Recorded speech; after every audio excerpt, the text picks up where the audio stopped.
All right, hello everybody. Come on in. Trying to get add extra to the setup today.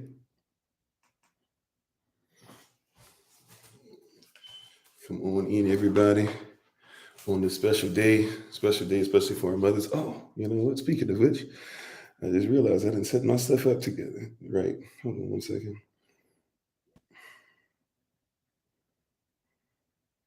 Just realized.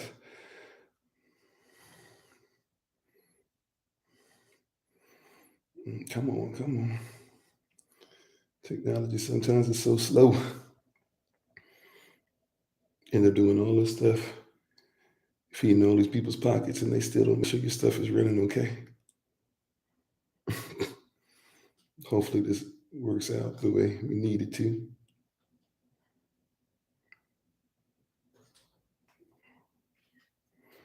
Okay, let's see if we got this going correct now.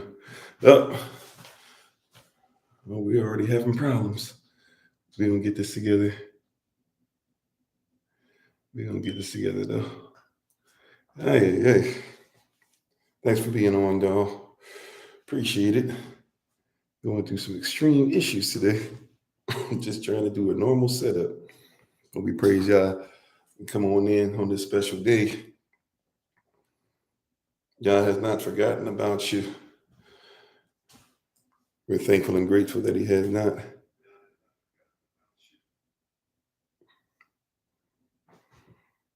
And we thank Yah that you have not forgotten about Him. Amen. They are trying this today. We're going to get this on here. They are trying to do everything they can to stop this. We're going to get this on here today. There must be some breakthroughs that's going to come on today. Come on in. No, appreciate you trying to get this set up together. I apologize. All righty.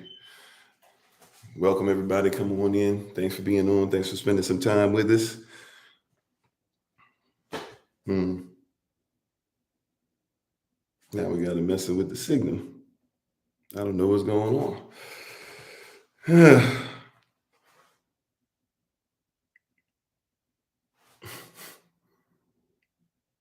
Interesting.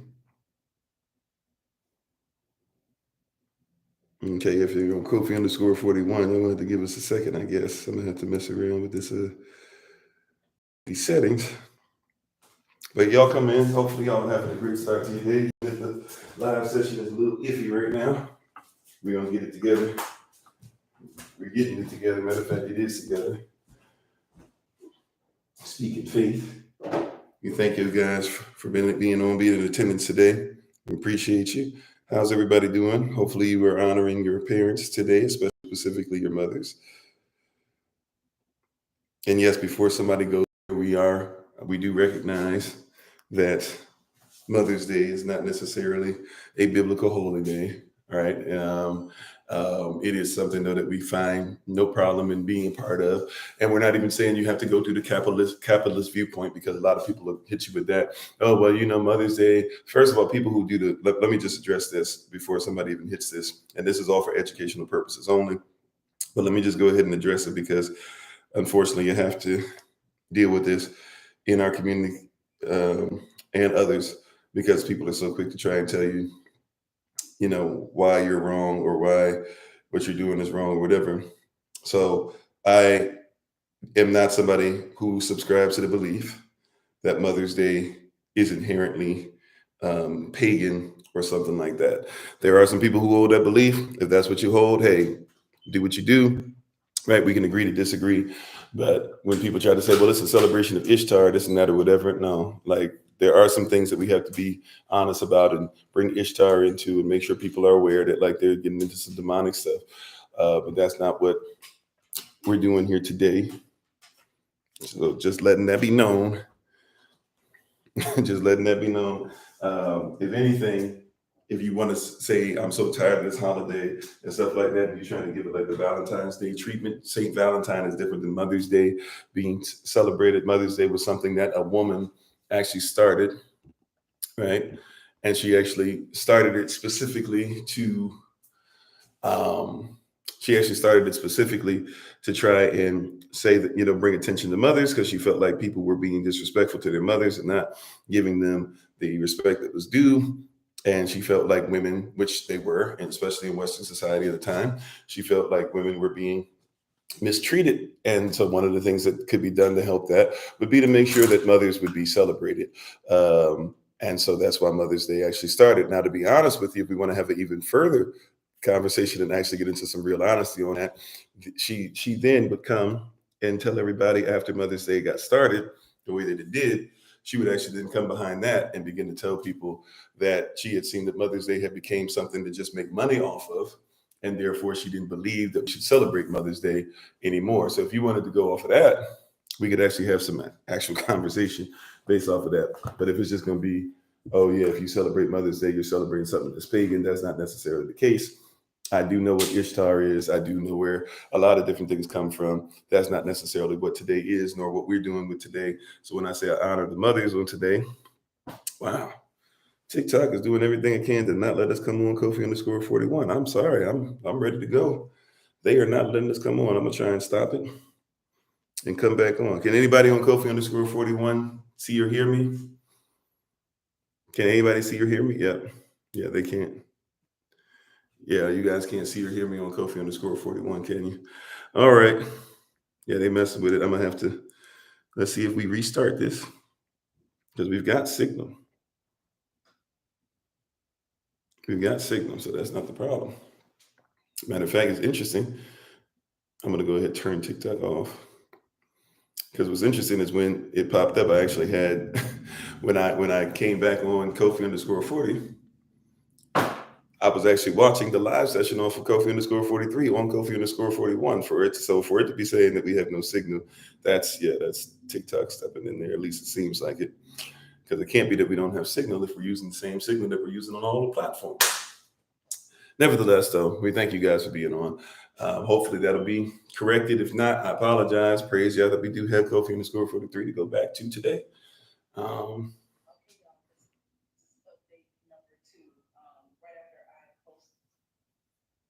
Okay, so you can hear I'm watching TikTok, so it is what it is, though. I guess they might not want us.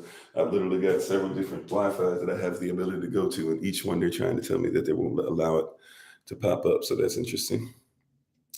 So we'll try it again.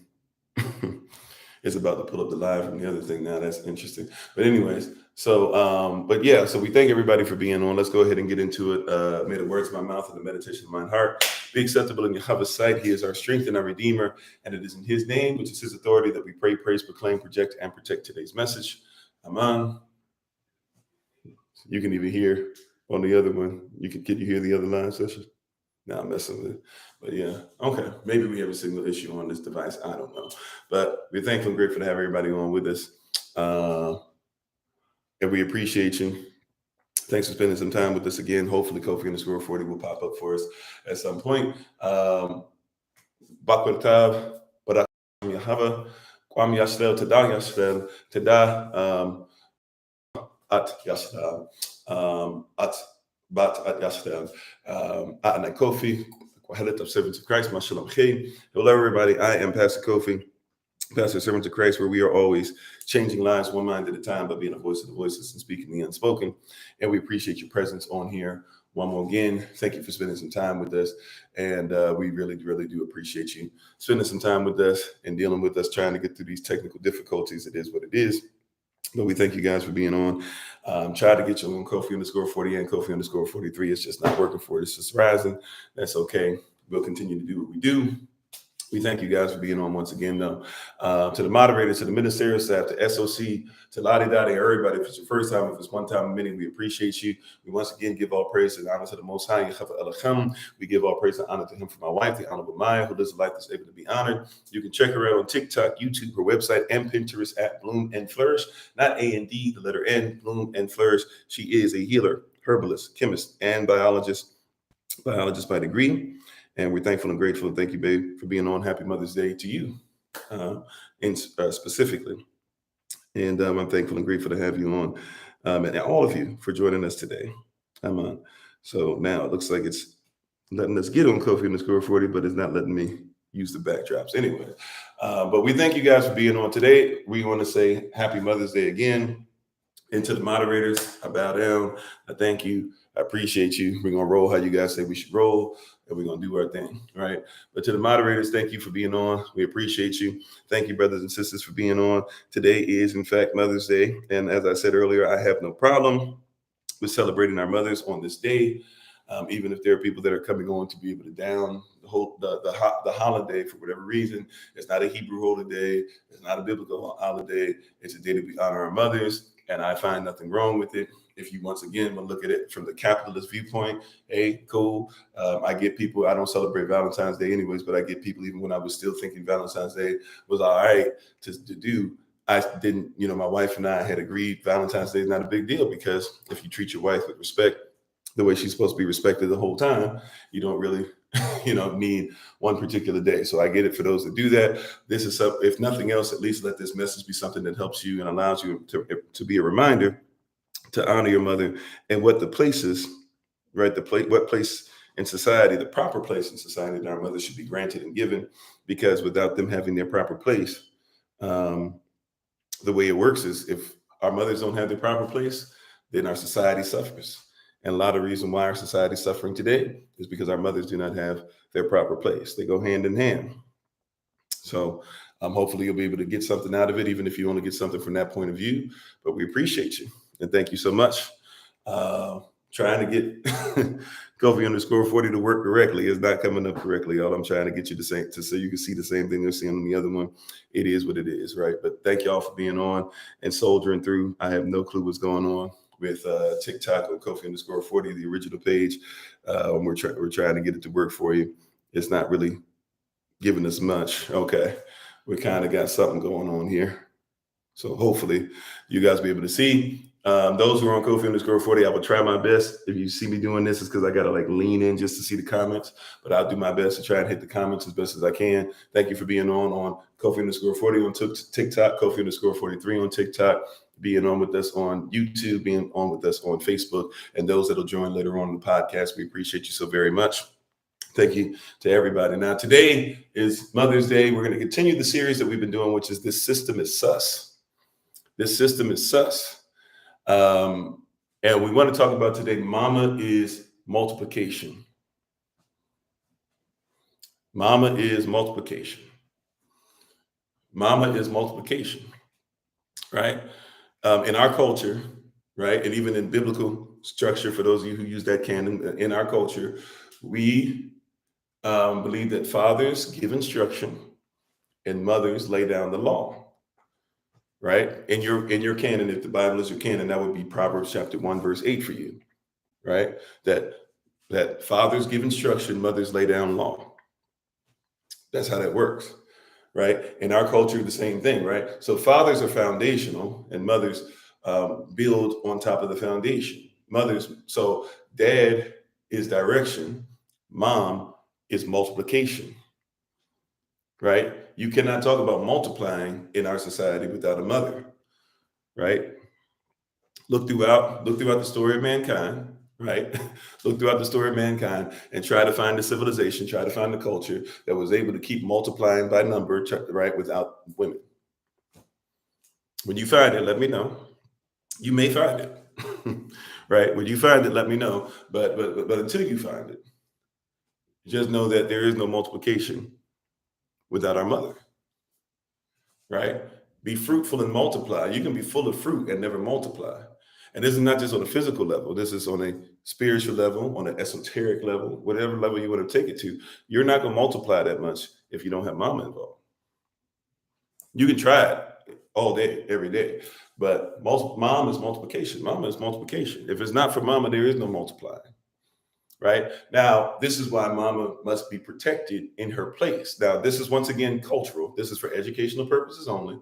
This is to show you how Swi culture, how Ashanti culture, even I could even somewhat speak for even maybe Igbo, Yoruba. I can definitely speak for Yashram. I can definitely speak for Anakituya. I can definitely speak for Gullah and Gola. I can definitely speak for many different cultures that where what I'm saying today goes, right? But these might not be cultures that you bring to the forefront. These might not be things that you think are important. And thank you for the love, by the way, appreciate it. Right. So if this is not something that's important to you, so be it. See, because there's many societies to where not only mothers are not important, but women are not important. And when women are not important, that means that mothers are not important. And some people getting upset and frustrated already just off of what I said, but that's reality. If you live in a culture in which women are not important, then that means you live in a culture which mama's not important. But if mama's not important, then multiplication's not important. And I'm not just talking about to men only. I'm talking about to everybody.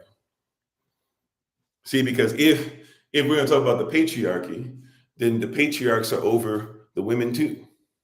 And that means if the patriarchs are teaching the men what the men are gleaming from, then that means the patriarchs are teaching the women what they're getting tough from. And I apologize once again for everybody on Kofi_40, the original. I cannot, because of the way it's, whatever we're dealing with today, signal wise, I can't really see your comments the way I need to. So I apologize. I'll do my best to try and catch as many today, but today might be a day I just miss a bunch of comments.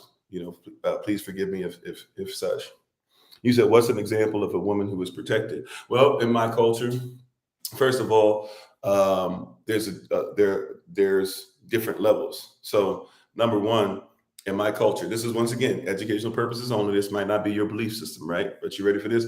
In my culture, we think different. In my culture, the spirit must be protected first, right? Like where I come from, the spirit must be protected first. So we believe that this woman, this mother, this daughter, this queen already existed before you saw her physical body, right? So there's a spirit of motherhood that we should tap into first to even empathize, right? We should be educated, as we talked about our 5 E's yesterday, where you have educate, empathize, execute, edify, and then elevate. Before we can elevate her to her status and leave her where she's supposed to be, first things first, a mother must be, we must even be educated on what a mother is. Now, in my culture, a mother is qualified to be a mother before she's even a mother. She must be accepted. She must be in the role. She must already have been trained by other women and by society in large on what motherhood is. Like in my culture, to be a husband or a wife, you must already be qualified to be a husband or wife before you even think about marriage. Because in my culture, sex is marriage and marriage is sex. Matter of fact, in the law that you do, if you walk down the aisle with the white dress on and all that, that's technically not marriage. Your marriage doesn't count till you consummate it. If two people never consummate their marriage or have sex with one another, it doesn't matter if you walk down the aisle, doesn't matter if you signed a marriage license and tried to register with the state. Until you have consummated, it doesn't count. So you can go back in front of a judge and say, hey, judge, your honor, we never consummated the marriage. We never came together. We never laid down. The judge will annul the marriage. It's like it never happened. Because so we're speaking on somewhere people don't even really comprehend, especially lawfully speaking, and even legally speaking, people don't comprehend what marriage actually is, right? But the mother has to be qualified. So she's taught motherhood from time that she's born, because before she was born, we're not just raising, see, watch this, in every queen there is a princess, in every princess there is a queen. In every seed there is a tree, in every tree there is a seed. Is that correct? Right? You see what I'm saying? In every tree, there is a seed. In every seed, there's a tree. In every queen, there's a princess. In every princess, there's a queen. In every baby girl, there is a mother. In every mother, there's a baby girl. So we're not really raising a child. We're raising a mother. So we're not protecting, when she's a daughter, you said protected. What is protected? Okay, well, if you don't want to go ahead and listen to what the culture is and you want me to just spit something out that you have no concept of what I'm saying yet, or whatever you say, rush it, this might not be for you, and that's okay, right? But if you ask me a question, I'm going to tell you what it is through the prism of my culture. This is for educational purposes only. If you don't want to be educated on what I'm speaking of, then your question, I can give you a random answer, but without you having the context of the context without facts is nothing. Facts without context is nothing. If that's what you want, you might want to go somewhere else, right? But once again, so we're protected. And I literally was just using the words protection. If you had, if you were paying attention, I was literally using the words protection as you typed it up. But protection, and I'm thankful for you being on. I'm just saying you're not going to get much if your whole goal is to be like, I'm going to tell you how you guys operate. because you don't know. You want the Webster's definition? Yeah, but you can look up the Webster's definition. Webster's not my culture, right? When I say that a sister should be protected, when I say a woman should be protected, when I say a daughter should be protected, first of all, I must know her role. Because see, you're talking about protecting something, but how do you protect something without knowing what its role in society is? That's correct. I've been in the United States military before. If they want me to protect the gate, right at the base that the CBs might have just put together, and they say, hey, you're supposed to protect the gate over here. I have to know the culture. I have to know what the landscape looks like. I have to know what the children do. I have to know what my enemy looks like. I have to know what those families that may or may not end up coming to that base do. I need to get some kind of intel. If I have no clue and you just say protected, I can know what the definition of protection is and still not be ready to serve and be on duty and be on guard at that gate. That's just real. So if you would like me to talk about protection and what it means within our culture, I mean, I can just do that arbitrarily or blindly if you'd like me to, but that's not necessarily what we're supposed to do. I'm supposed to give you something with context so that you would actually know what you are protecting, how to protect it. By the way, like a daughter, right? A lot of sisters, what happens with them, same thing that happens with brothers, right?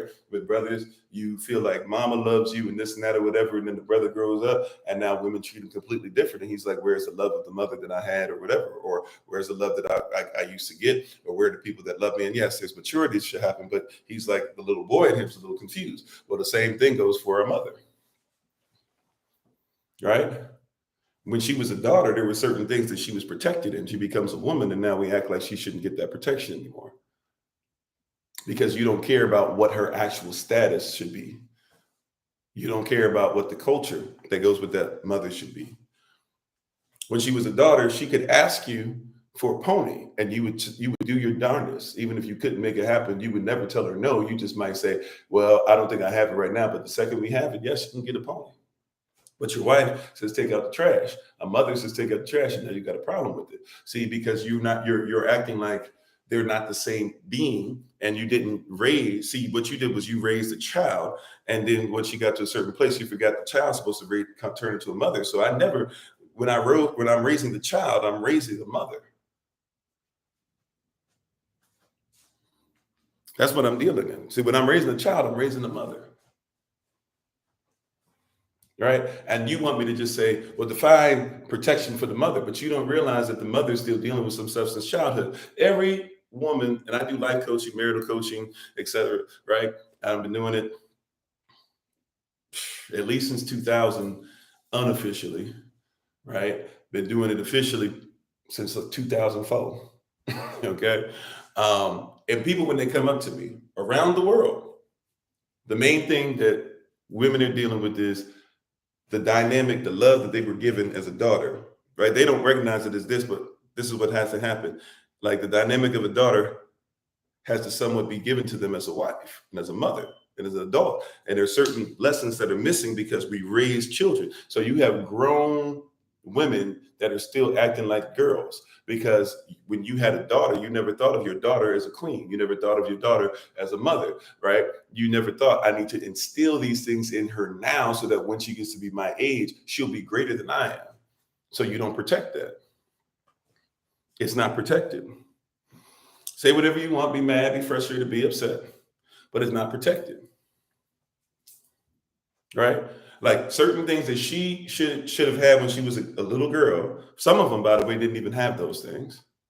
Some of them weren't protected. Some of them saw things they weren't supposed to see. Some of them, had hands put on them in inappropriate ways. Some of them lost innocence in certain ways. Some of them had to start doing things that as a child they shouldn't have had to do as of yet. Right? That's real. Some of them did have to go through that. And we acknowledge that. We acknowledge that. And look, as brothers, we dropped the ball on that too, right? I'm not saying this is only a woman's problem. This is our problem in society, right? But see, we didn't protect the little girl a lot of times, but even if she was only protected as a little girl. And then she got to be older and we went away from protection. And we'll protect things, we'll protect all these different things, but we won't protect her.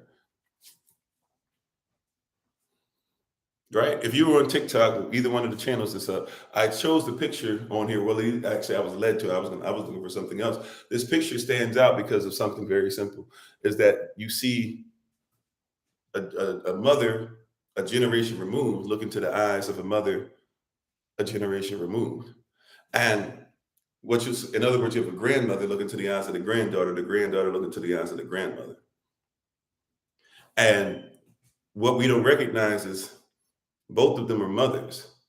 And what's implied is even the mother you don't see here is a mother. You see that? So you have three generations. Even if you don't physically see one, there's three generations there. All deserve to be protected. And what happens is the granddaughter is looking in the eye of her grandmother and she's saying, you know what, one day I'm going to be you. Also, I see all the generations that I can't see in you. And the grandmother is looking at the granddaughter and saying, I see you, but I also see all the generations that will come after you. And you're having this meeting. The two are one, in a sense. They're the same tree. They're different seeds, but they can be classified as the same kind of tree, right? And the seed is a tree, and the tree is a seed. We said this not too long ago in this series, where people keep talking about the fruit. You should know the tree by the fruit it bears, right? But what is the specific reason that fruit is there? Fruit is not to make sure just that you can eat something. Fruit is there to be so you can be attracted to the tree. You come to the tree to get the fruit. Once you get the fruit, the goal of the fruit is to make sure that the seed goes somewhere. How you doing, babe? My wife is on the Honorable Mind. Please check her out on TikTok, YouTube, website, and Pinterest at Bloom and Flourish. Not A&D, the letter N. Bloom and Flourish. She is a healer, herbalist, chemist, and biologist by degree. So you're taking the fruit, right? The fruit that you're eating is designed to be able to take the seed somewhere else, right? The fruit is designed to take the seed somewhere else. See, and you're looking at the fruit and not seeing the seed. The same way that we look at a daughter, but we don't see that she's a mother. The goal is not for the fruit to be ate and nothing else happens. The goal is that the fruit might be ate so that the seed might be scattered. The same thing. They're talking about the daughter, looking at the daughter as if that's just a daughter. But the goal is not to have the daughter. The goal is to realize that the daughter is going to become a mother, that the culture might be scattered, that the culture might go to different places, that people might be able to pick up on something because the seed that came out of that fruit that came from the tree would be able to continue to operate. That's why Momma is multiplication. That's what we're talking about today. Praise Yah.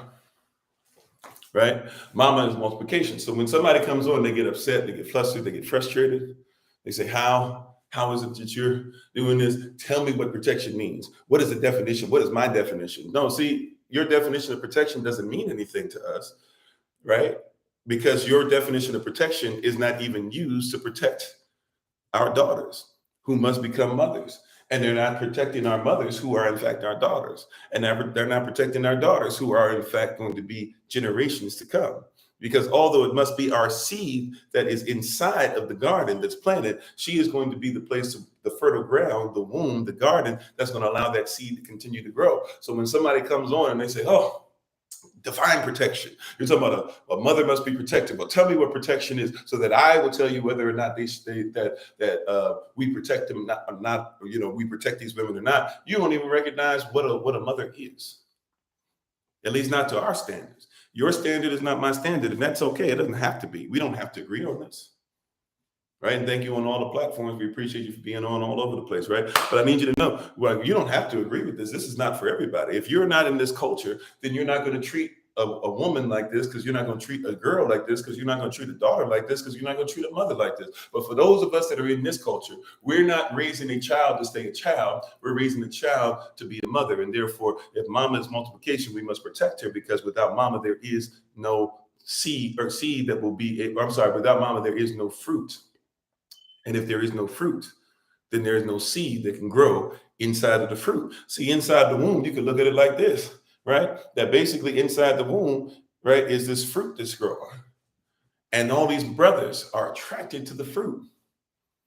And so guess what? If the brothers get to the fruit too early, see, in nature, animals comprehend this better than a lot of us human beings do, right? Animals are not trying to eat fruit before it's ripe. right? But brothers are out here trying to take over women's bodies before they're completed, before they're mature, before they're perfected, right? But the tree and in nature, the animals, they comprehend that the fruit must ripen first. It must be ready to be ate of. It must be ready to be snatched. It must be ready to be pulled on. It must be in a certain position because it's not ready until the seed is ready. The sign that the fruit is edible. See, when you're just thinking the fruit is sweet, or the fruit is bitter, or the fruit is ripened, or the fruit has a certain color, all those are simply signs that the seed can go forth. That's all that is. I don't know, right? That's all that is, for real, for real. Like, if we want to really get into it, right? If we really want to get into it, the reason why the fruit is giving all these indicators is because it's trying to tell you that the seed is ready to grow. So it's attractive because of the way it looks, because of the way it smells, the aroma, the way that it moves and sways when the wind hits it. All that stuff is attractive. But see, yeah, right, and because it's something that feeds your flesh. But see, if you're not careful, you'll only see what feeds your flesh and not realize that the reason is there is because it's the seed that's inside of it is ready to go. Mother is multiplication. See, the why you like the fruit is because something inside the fruit multiplies. That's why you like the fruit, right? Let's just keep it above, right? That's why you like the fruit. Mama is multiplication.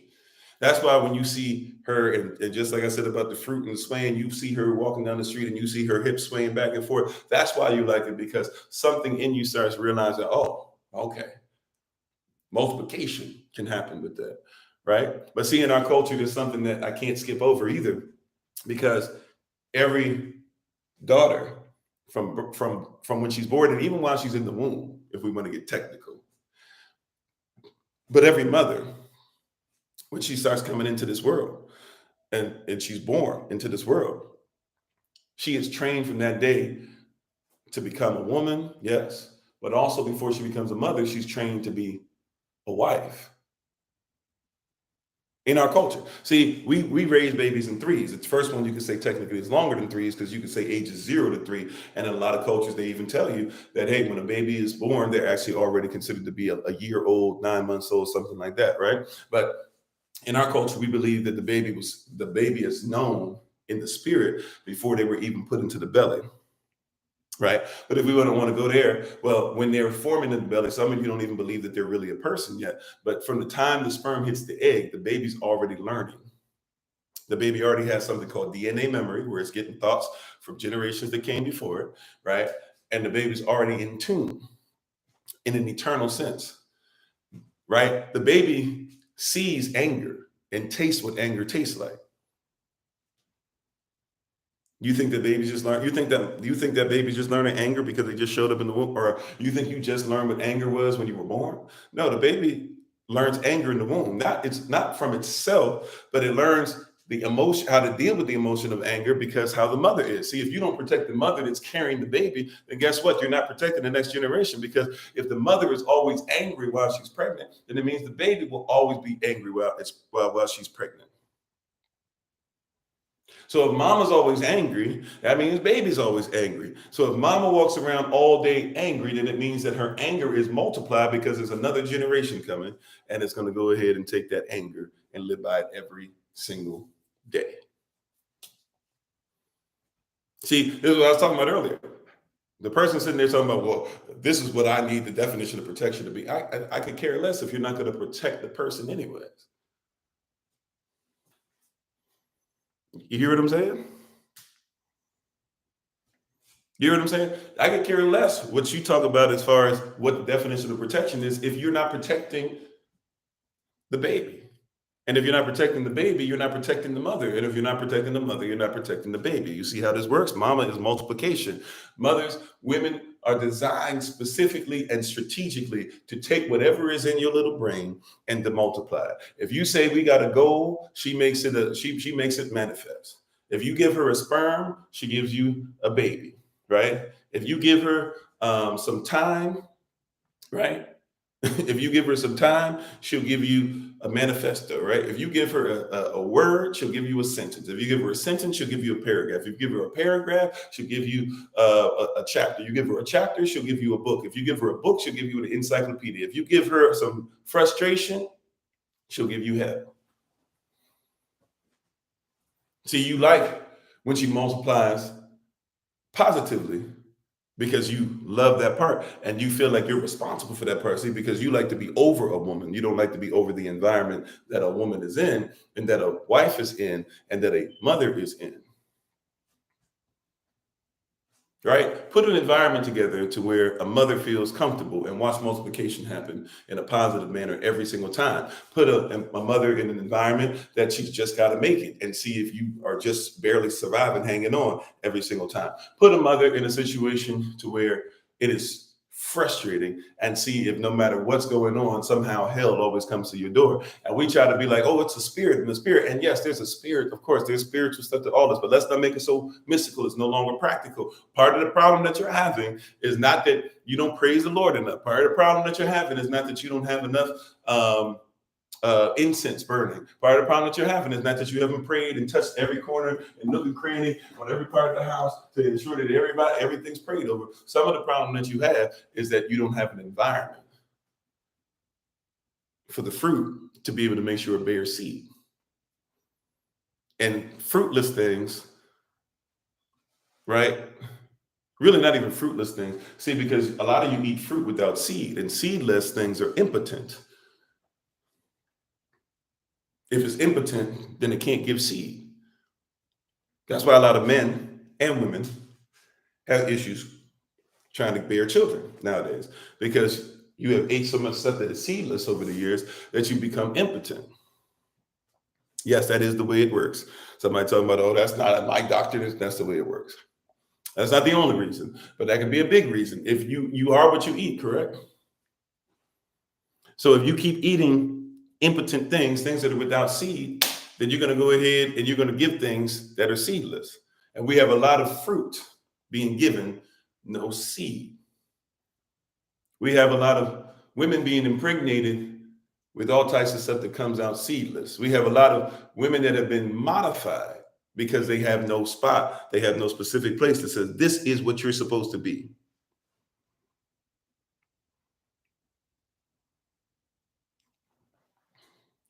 Right? Mama is multiplication. Daddy is direction. Mama is multiplication. How can somebody multiply without incubation? Can you just grow? See, people, even when they talk about test tube babies and stuff like that, can you just grow a baby without at least having the temperature right? Shoot, there's some species to where if depending on the temperature variance to 1 to 2 degrees could determine whether you're dealing with a male or a female. The environment has to be right. And we don't have sisters, once again, that are born and raised in proper environment.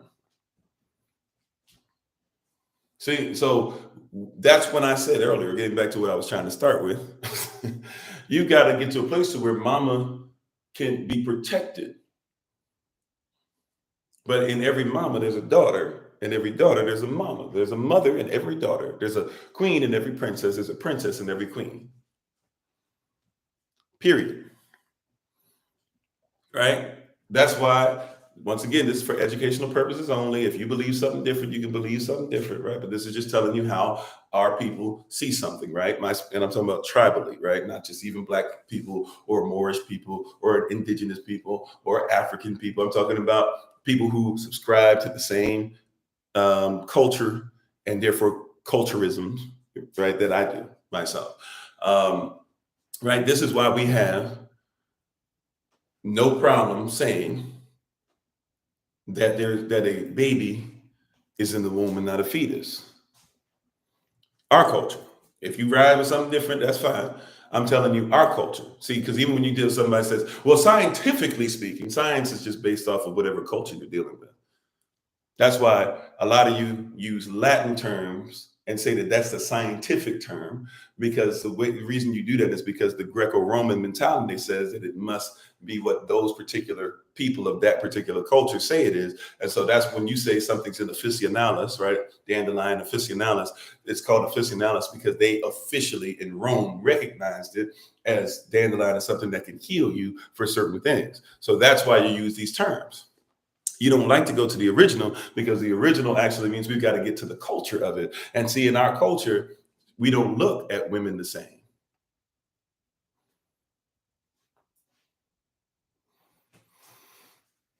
You see what I'm saying? You hear what I'm saying? Like in our culture, even if you want to go to the Ankh, because I can take you there because I'm part Kemetic as well. If you want to take it there, even in the Ankh principle, the Ankh doesn't say the man is better than the woman or the woman is better than the man. It says that you can't have one without the other. It talks more about two becoming one. But people are trying to use that now to determine that men are better or women are better. It's because you don't have the culture and you don't want to protect that. See what I'm saying? How can you protect a woman if her environment is not protected? How can you protect a mother if the environment is not protected? If the environment has y'all fighting over an ankh that's supposed to bring y'all together, then something wrong with the environment. Therefore, that's why this series is called The System is Sus. There's suspect when I'm in a system that literally will tell me that what my people said should cause me to fight rather than what my people said should unify us. Something's wrong. Something's wrong. We have a problem here, right? The ankh is literally supposed to be the womb, the phallus, and if you want to call it arms, or some people even want to go to fallopian tubes, whatever, the two becoming one, coming together. That's the principle. How in the world you got that? Therefore, men should be able to be over women, or women should be able to be over men, is beyond me. Matter of fact, even if you deal with heaven, when you get to the heavens, in the heavens, even in Kemet, right? Even in Kemet, male and female don't mean what you think they mean in the heavens. On earth, earth is a representation. Everything on earth does not happen exactly the same way it happens in heaven. Even in Kemet. Even in Kemet Street, which is where you get chemistry from, Kemet Street, even in the Kemetic thought process, in the culture, they're netures because you deal with gods, right? You deal with gods mostly. You don't even know the difference between gods and netures and euregias and deists and deities, right? Et cetera, et cetera, et cetera. And Elohim and Elohim and El and Al and all. Like, we don't even know the difference. We just say these things randomly without actually studying where they come from, without having proper etymology. But can you see already we're having the issue because you're trying to talk about something culturally, not protecting the culture. So how can you protect the mother? You said the Trinity, a representation of the Most High, image, Father, Son, Holy Spirit, Mom, Pop, Child. Well, that's not even the way the Trinity works, right? Now, in a sense, kind of, sort of. I get what you're saying, but see, the mom that pops Yashva is not even the Holy Spirit. The Holy Spirit, the mother who pops Yashva, so to speak, is Yashrael or Israel. Genesis chapter 3 meets Isaiah chapter 9, meets Jeremiah chapter 3, meets Revelation chapter 12. If that's even the canon we're going to use. You see what I'm saying? Like, we got to actually break it down into what those people meant within their culture. Now, the Holy Spirit, though, is always referred to as a she, but in heaven, there's no male nor female, nor is there marriage or being given away in marriage. So in a spiritual context, when you're talking about marriage between the Most High and man is there, but the Most High is not married to the angels. Neither the Holy Spirit, neither the Son. Because in heaven, there is no marriage nor being given away. So if he says, I married the people on earth, that's a heaven-earth concept. And the husband and wife are supposed to be showing you how it works between heaven and earth, both mandatory for his will to be done. The earth, therefore, is not any less. This is going to mess with some people's theology. And I'm a pastor, but I'm going to mess with your theology a little bit. You ready? That means the earth, especially when everything's done in his will, the earth is not less important than the heaven. And the heavens are not more important than the earth. The heavens are important because that's where his throne is as the husband, right? But the earth, it says that's his footstool. And you would think so, therefore he dominates it. But then he says that you can be king. He's the King of Kings. or even the king of, he's the Lord of Lords. He's the king over queens. He's the king over the sons and the daughters. He's all that. So that means the thing that is his footstool that he rests on, at the same time, he says, hey, y'all rule over that. You see, like, it's a different context. And we got to actually like protect the culture of it. But we're not having cultural conversation. We're having conversation based off of somebody else's mindset. But like I said, going back to Kemet, even in Kemet, they don't believe in what you think male and female is in the heavens. Because in the heavens, men can be impregnated, or what you think are men. These nectars can be impregnated, even if you would consider them to be male. The males can also impregnate. The male can impregnate a male. If you don't believe it, all you got to do is, if you know how Heru's story, Horus's story, the Eye of Horus, Eye of Heru, if you know his story, then you know that his father was actually dead when he was conceived. And you know that his uncle tried to impregnate him and tried to RAP, you know what, him. They're not thinking like you're thinking, right? But our thought process, we think that, see, look, heaven, marriage is talking about either the relationship between here and heaven and earth, those in heaven and earth, or those on earth who are trying to reflect the relationship that the Most High has with us.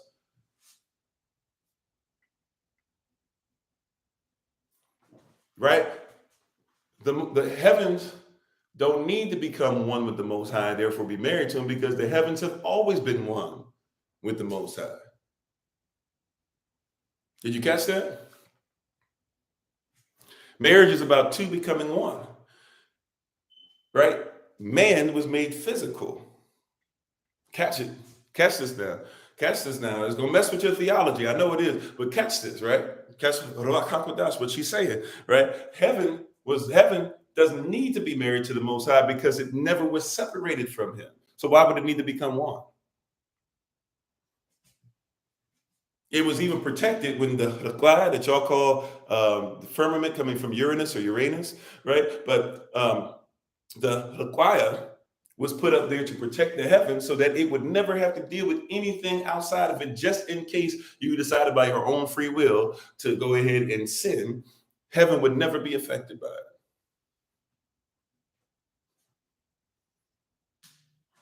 You see what I'm saying? Of your own free will, heaven, you might decide, because you have free will to do whatever you want. So you might decide to do some stuff that's damaging.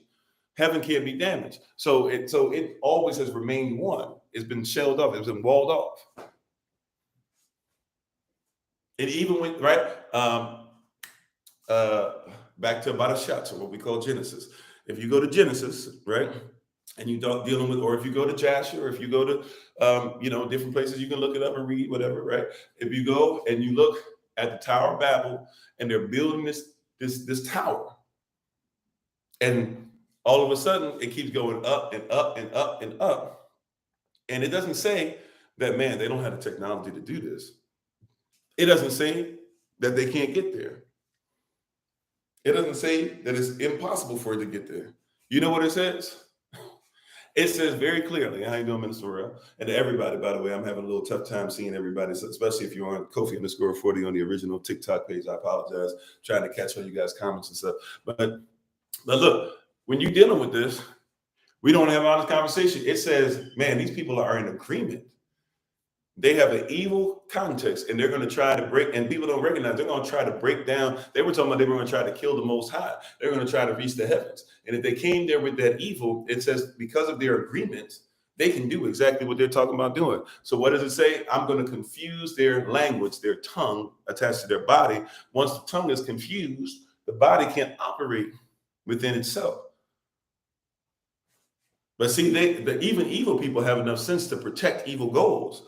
And they'll reach high places. And you're like, how in the world did the evil get that high? How are they attacking our women? How do they still have us fighting? How do they still? Because they're in agreement. But see, one of the things that we don't do is come into agreement, especially on protection of our mothers, of our sisters, of our friends, of our community, of our belief structure.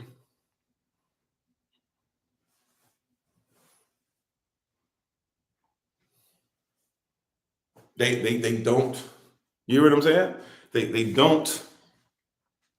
don't carry that for our culture. Right? Let me ask you something.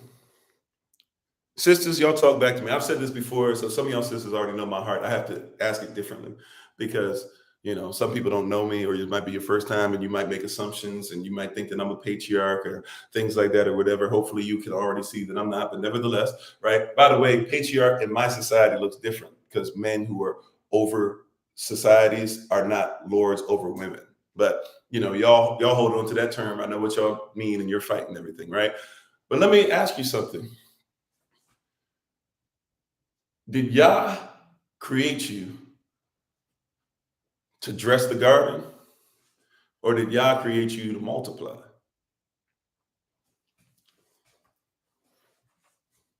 So I'm about to show you. See, once now we can start getting even deeper. Mother is multiplication. She hasn't been protected. Hold up. No. Specifically for the sister, specifically for the wife, who's going to end up being a mother. Did Yah design you to dress the garden, or did he design you to multiply? I'm about to show you how much we have this messed up.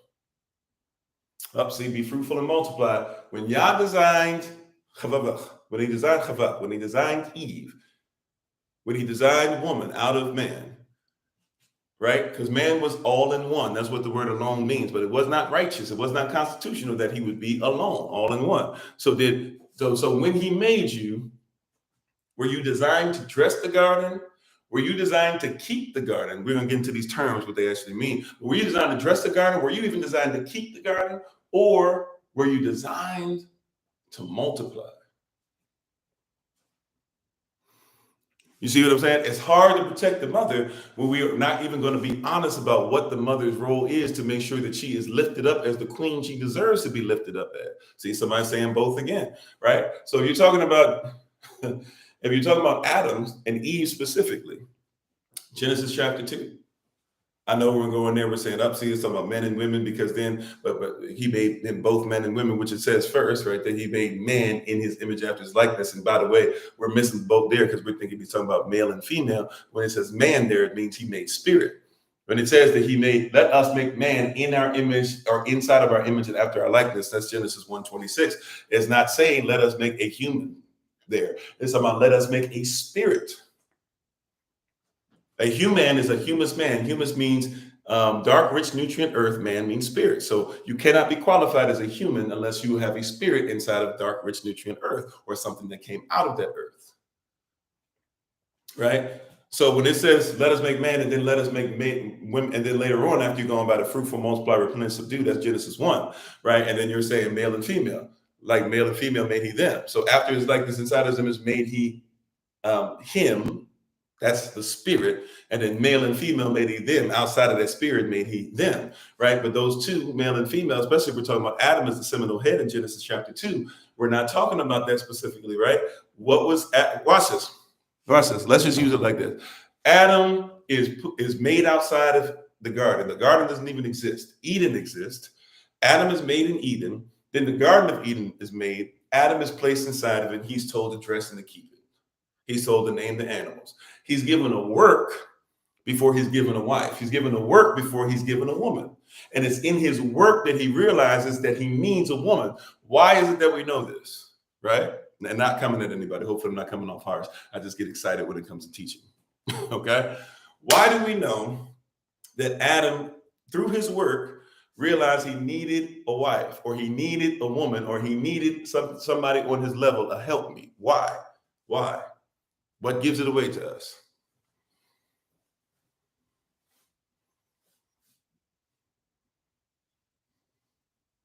Well, if we're talking about woman or even wife, that would be Aisha, right? Aisha, or some people would say Isha or something like that, right? But in the original, it'd be Aisha, right?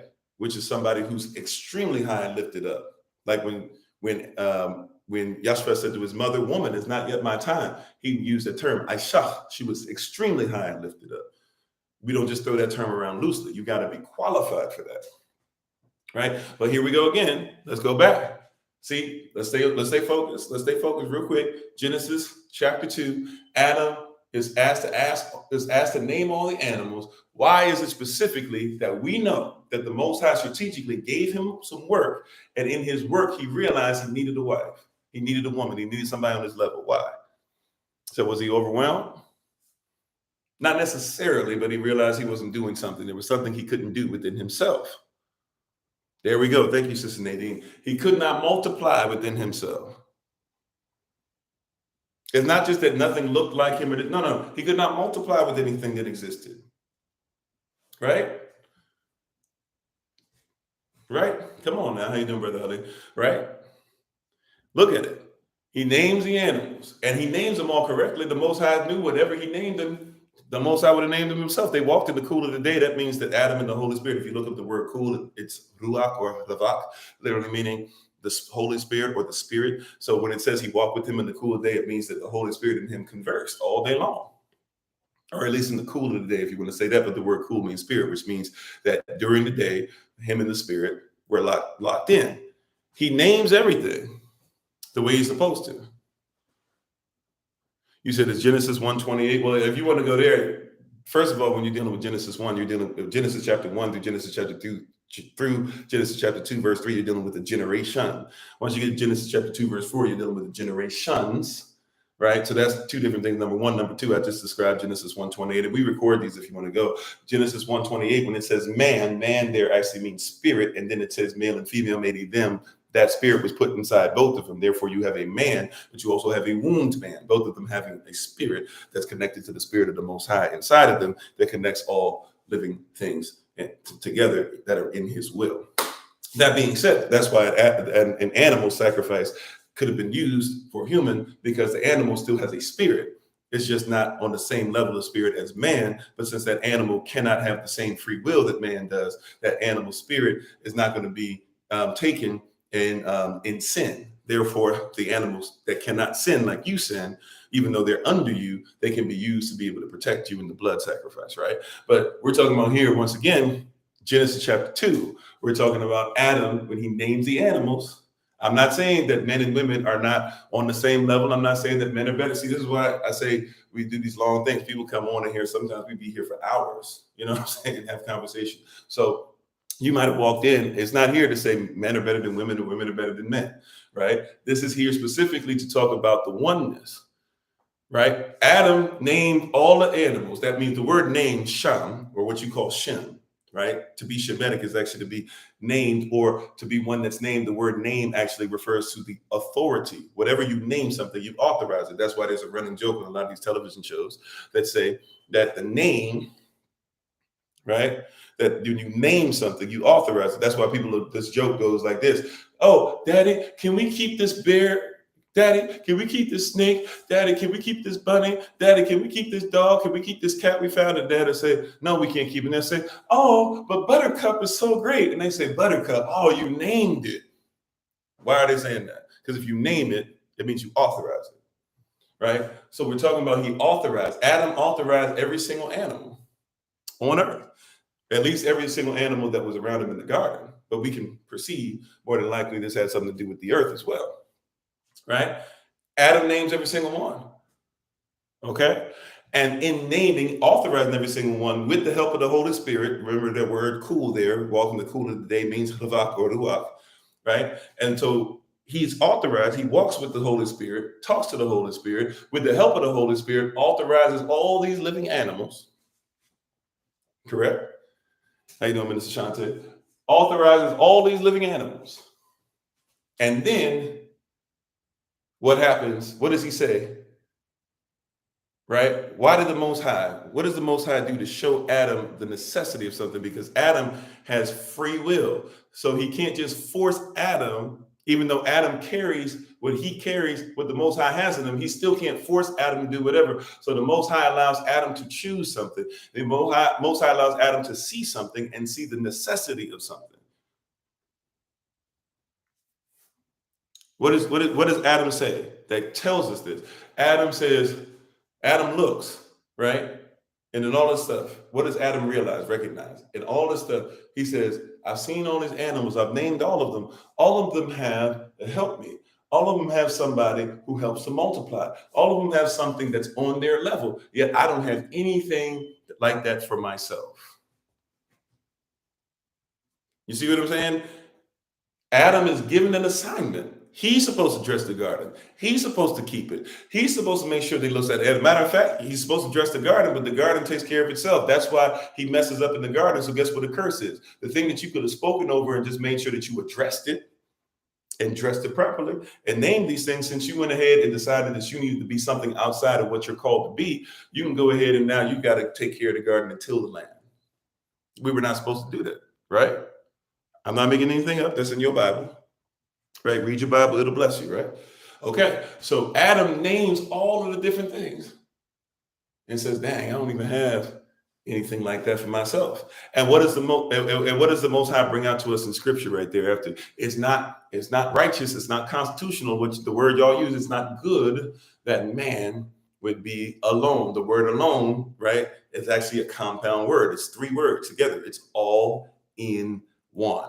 If it's not great for you to have all this ability, but everything's all in one. In other words, you got the ability to do everything, Adam, but you ain't nothing until you can multiply, or you're not going to be what you're really supposed to be until you can multiply. And a lot of brothers are like that. I got it. I'm the man. I built this. Self-made. Self-made millionaire. I don't know why I sound like Kevin Hart. Made it by myself.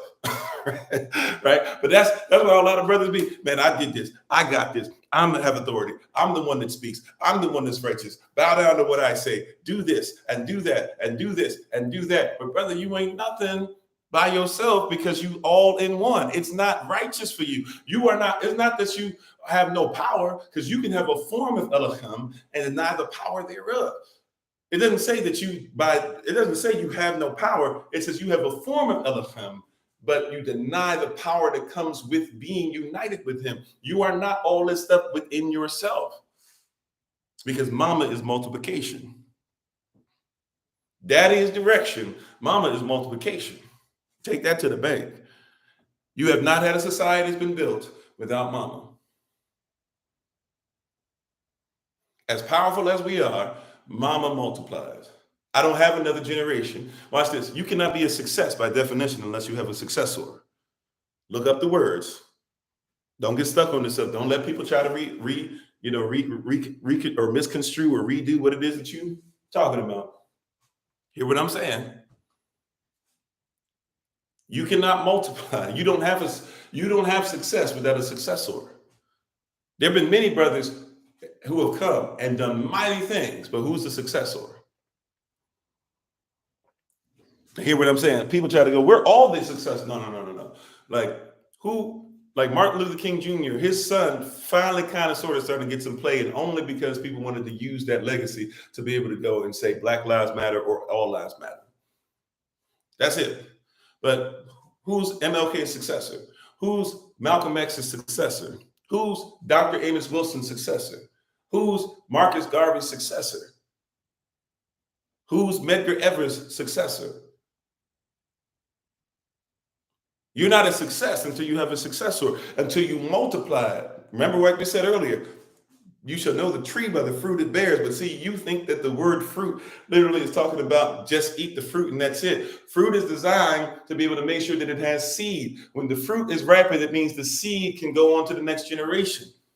And in nature, animals and trees and vegetation comprehend that, hey, don't deal with the fruit until it's ripe. It's pointless until it's right. But the reason they have that in their mind internally, they have this thing in them that says that, is because they comprehend natural law. Some seed needs to be able to go on to the next generation. So to protect the fruit, the tree makes sure that the fruit is not out there. The fruit is not something that everybody wants, that the fruit is missed by a lot of things. The tree makes sure that animals realize that that fruit hurts them or has no nutrient, that doesn't have the nutrients that it needs, or might be too difficult to even chew or to swallow, or will break down their system if they eat it too early. So animals look for the fruit to be in a proper position. So the tree, to protect the fruit, says, I will make sure that you were growing slowly, that you were there, that people know you're coming, and that nobody else might see the value in you, but I know the value in you. And once you are born, they will come and eat of you, but they don't realize the real gift that you have is the seed that you carry, because that's generations. See, the gift, see, and mama carries a seed, right? We're going through all the stuff we've already talked about in this series, so be it. How many people got stolen from Africa is a relative term, is a relative conversation. Is a conversation of relativity, a theory of relativity, if you will, right? Because people go, oh, well, nobody came from Africa on ships. That's not true at all, right? But then people try to say everybody came from Africa on ships. That's not true at all. The answer is somewhere in the middle, and it's probably a lot less people from Africa, even though, think about it, over hundreds of years, you think that only 100,000 people, like there were millions of people that end up leaving and are taken, right? So whether you're saying they go to England, South America, the Caribbean, what you call North America, all this stuff, whatever it is, yes, they were moved. And they were mixing the things. We know that Negroes were considered to be Israelites. They were considered to be West Africans. They were considered to be Black people over time. And they were also considered to be Native Americans. So when you talk about a Negro, you got to figure out who in there that was thrown into the pot we're talking about, right? All those things being said, though, all it takes for me to steal 500 people from Africa is just to steal one pregnant woman. Y'all don't believe that. Somebody says, see, that's you messing with numbers. See, but that's when we got to get out of somebody else's science or somebody else's math, somebody else's culture. Right? That's why we got to come out of somebody else's nonsense, and we got to get back to culture. We got to get back to the reality. See, because I comprehend this. If I take a seed from somewhere and I plant it in my garden and it grows into 500 other plants, that means that I didn't just steal one tree. I stole 500 trees. And by the way, not all seeds will be successful into becoming the same kind of tree, which means that I had to steal a bunch of seeds in order to get what? 500 trees. But I only took one seed. And as long as the seed germinated correctly, as long as the seed went through proper gestational period, as long as the seed went through these things, it means that if I took one, I took 500, if that's how many grew, right? So it's all relative. You're sitting there, you'll let people get you into these weird conversations. Well, only this many Africans were actually taken, and therefore that means, no. If you had 20 African pregnant queens, and you took them from where they were, forget even the mental manipulation, forget the mental slavery that many of us are still in with PTSS or PTSD, whichever way you want to say it. Forget the ignorance that they don't even have of themselves. I'm talking about physically. If you just remove them from Africa and bring them over here, if you had 20 and those 20 turned into a million, that means that you didn't steal 20, you stole 1 million. Now imagine, because some of you guys are like, well, they probably only took 1 million at the most. Okay, if they took 1 million, how many of those million do you think ended up having children and children's children and children's children and children's children over and over and over again to get you here? You hear what I'm saying? Because mama is multiplication. And see, if this is what Willie Lynch says. Somebody mentioned Willie Lynch earlier. We've gone over the Willie Lynch series. I can't go too in depth. We're going to only have to do that offline, because every time I talk about it, they shut us down. Right? And moderators, I appreciate you. This is one of the reasons why we did. That was the second to last time they shut us down. And the last time they shut us down was on some other stuff. So this time we let the moderators have their way, and we just trust the ones that have been chosen to be moderators, because it is what it is. People get frustrated or mad or upset when I say that stuff, but for real talk. Will we just go ahead and say everybody can say whatever they want?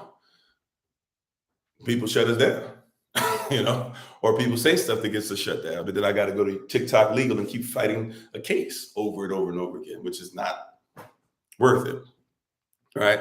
But hear what I'm saying. Hear what I'm saying. See, Willie Lynch told you that we're not even focused on y'all the way you think we are. He said we focus on killing off your concept of daddy, having mama report to us and thinking she's strong and independent.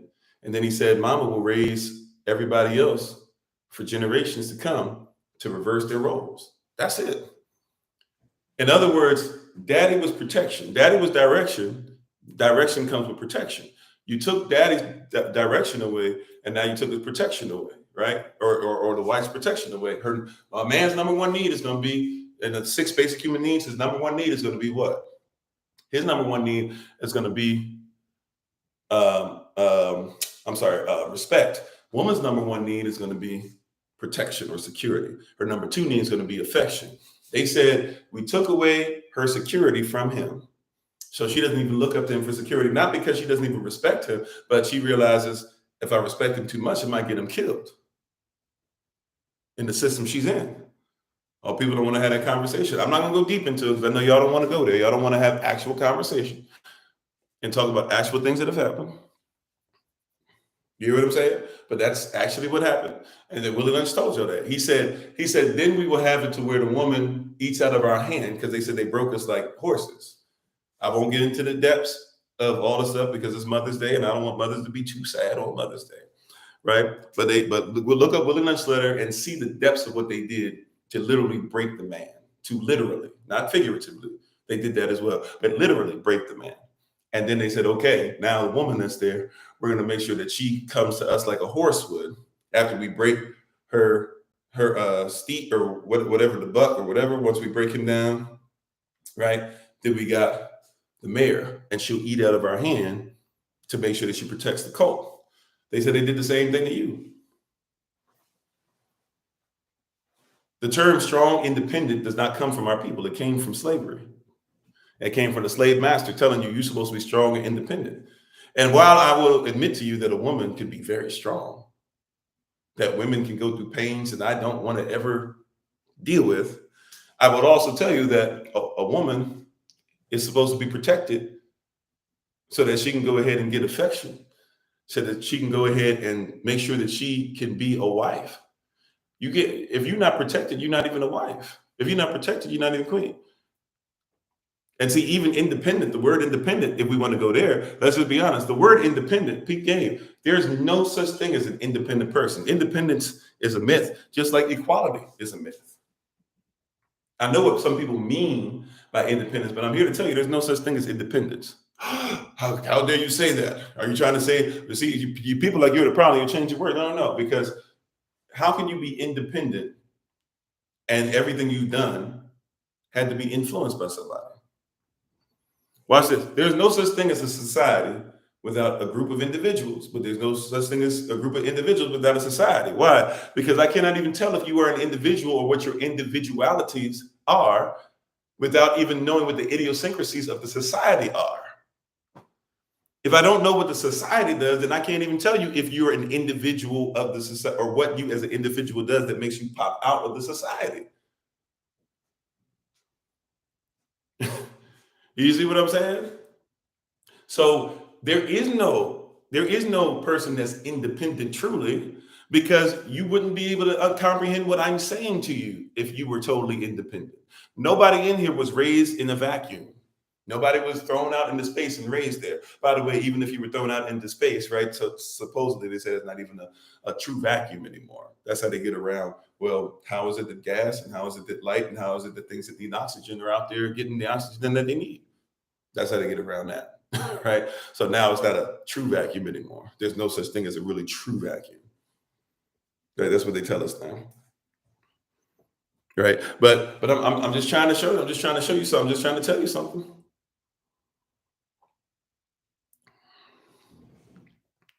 I'm trying to give you something. Right? You can't be we are out here telling people to be independent. You can't be independent because every independent person, the only reason we can say you're independent is because you are what? You do stuff separate of a society, but that just means you're private and not public. That doesn't mean you're independent. Who taught you how to read? See, this is when people get so spiritual and so mystical, they can't do practical things. The Holy Spirit tells me everything. Give and it shall be given unto thee. Elohim's measure. Pressed down, shaken together, and running over shall human beings give into your bosom. For with the same measure that you meet, it shall be given unto thee. So I get what people mean when they're talking about some of this legalese stuff that you must know in order to be able to be in the system, but not of it. right? However, let's just be honest. Once again, let's come from culture. Let's be culturally, let's stop allowing this to be appropriate, right? Appropriated, taken away, and used by somebody else for profit. And let's start profiting off of our own culture,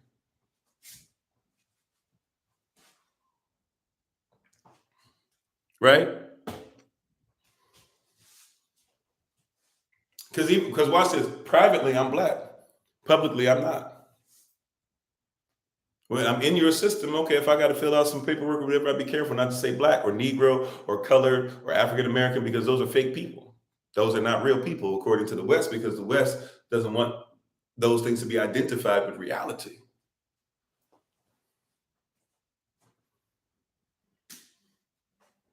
Right? But I'm not talking about, see, I don't walk around all day having to worry about that. Y'all, a lot, if the shoe fits weird, if it doesn't take it off, maybe not everybody, but look, I don't worry about Biden that much. Because what in my everyday life is Joe Biden part of, or even the stuff that they're talking about? I'm private. You don't have to be off grid to be private. I would suggest that you get some of your paperwork done, but even if your paperwork's not done, you still can be private.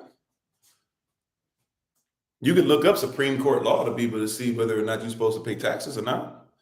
If it's optional or not, you can do that all day if you want. That's just like, by the way, biblically speaking, by law, you can still, if you wanted to, you can still do sacrifices. People say all the time, Yahshua died, and so it's against the law to do sacrifices now. No, it's not. You can still do sacrifices if you want it, but you got to know how to build an altar. You got to build it correct. You have to make sure that the animals have no blemishes. You have to make sure that you have the right ages. You have to make sure you get the right animal sacrifice for the right thing. But it's not necessary anymore because of Yahshua's sacrifice, right? But those things are still lawful. So it's just the same thing with taxes. You said, I'm not Jewish. You're absolutely correct. So I'm not. I'm not Ashkenazi. I'm not Khazarian. And if you did want to say I'm Jewish, you would actually say I'm a Sephardic Jew because my tribe, my people, see, because I actually know where I come from. So before you make the assumption of anything, you should actually know where I come from. I'm actually Shwi. And or even tied to Ashanti people as well. I'm actually by blood as well tied to Kush, or what you would call Sudan, Ethiopia. I'm out Eritrea as well. I'm also considered to be Kemetic, right? Which means that those people mix with them. I actually have E1B1A blood, which means that you have to also recognize who I am. And people, even who are Jewish, would still have to say that I'm considered to be the chosen people. So any way you want to go with it, I know who I am, right? But that's what I'm saying. People have to stop going through these weird prisms, you know? What's his face? Like, for example, like, you know, even if we want to talk about a Jew or an Israelite or whatever, it's not always about exactly what you look like. For example, what's his name? I'm seeing his face. I'm seeing his ex-wife, rock and roll star. Not Jimi Hendrix. He's native, actually. He's Cherokee, I think. Is he Cherokee? He's native. I can't remember what tribe off the top of my head. Maybe not Cherokee. I can't remember. But what is the one that everybody was trying to call Jimi Hendrix, even though he was never one? He was married to to Denise from the Cosby Show. What's his name? Sung that song, "Are You Gonna Go My Way?" Whatever. What's that? Whatever song, whoever that is. Lenny Kravitz. There we go. Lenny Kravitz. You know, he's Jewish. So even if you're talking about an Ashkenazi or Khazari, like, he fits that description.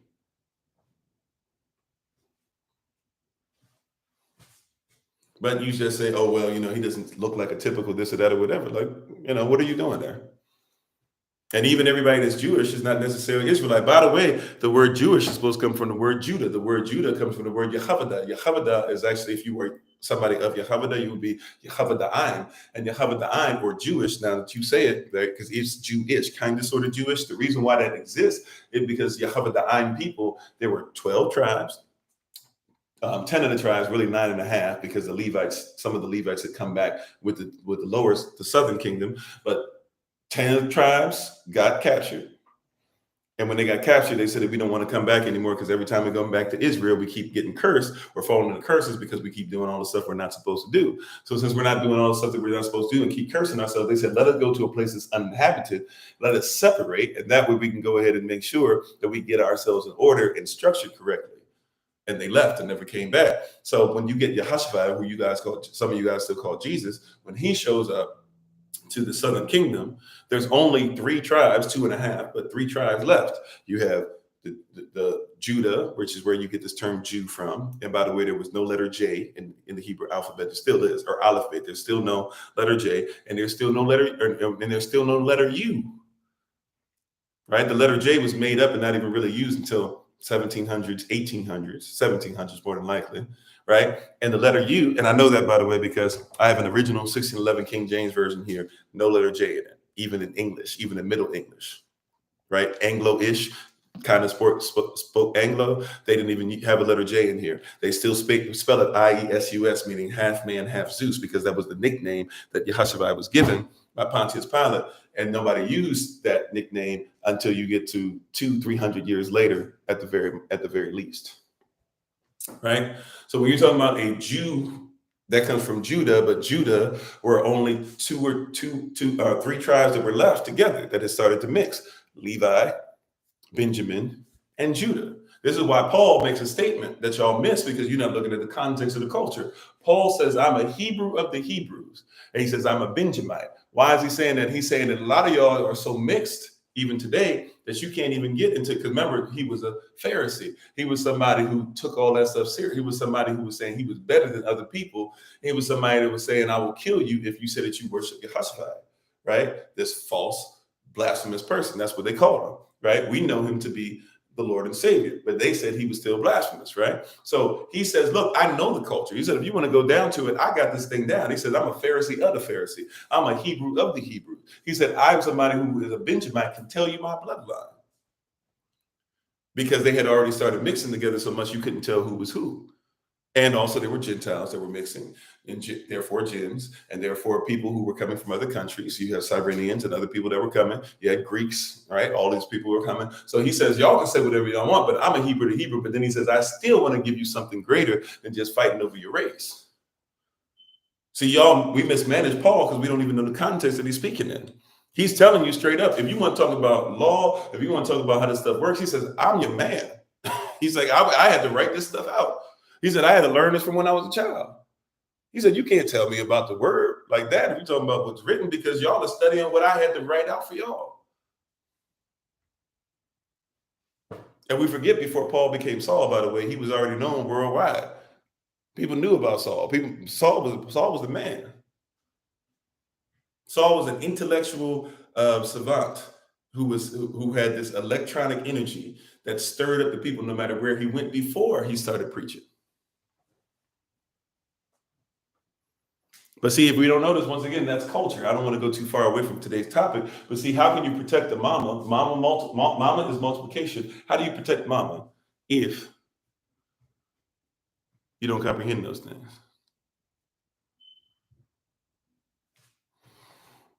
And Leroy, how are you doing?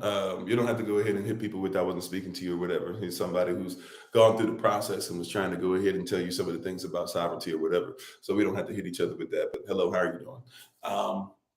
Right? So these are things that we need to comprehend. We don't even know the culture in which a mother is protected. What is your culture? What is your definition for mother? Where does it come from? What is your definition for mother? Where does it come from?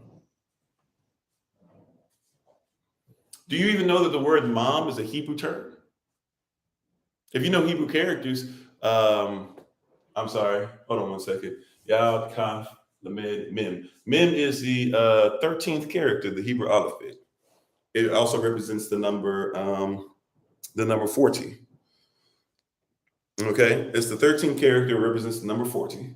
And it means water, blood, and spirit. And it looks like an M, but it's got a little extra. So, M goes up, down, but then give it another up, down. That's how you write out Mem. And when you write out Mem, it actually means mom.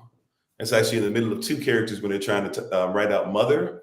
We would write out Aleph, Mem, Aleph, or what you would say the letter A on its side, letter A on its side, Mem, and letter A on its side, which actually, and by the way, that's actually something that they use in Ghana, in West African countries, to be Amma is actually a term that people use for the day that you're born. But that word Amma in Hebrew, it actually means mother. But if you take the middle character, it means mom.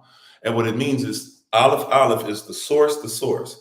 So the way it works is Aleph, Aleph, Bet, which is the letter B, and you have A, or Aleph, Aleph, Mem, which is the letter M. You have Aleph, and these letters existed before the alphabet. That's where they got these letters from. And so you're talking about a source and a source that has a family inside of it, or the son, so to speak, and that gets put inside a source that has a mom, or a place where the water, blood, and spirit can reside. And those two come together to be able to help you to multiply. So Abba, A-B-A, right? Father with a son inside of it, or a family inside of it, cannot exist if you don't have A-M-A, a source and a source with water, blood, and spirit for that seed to grow. That's culture. That's culture. And so you can't protect Amma, or you can't protect mother without culture.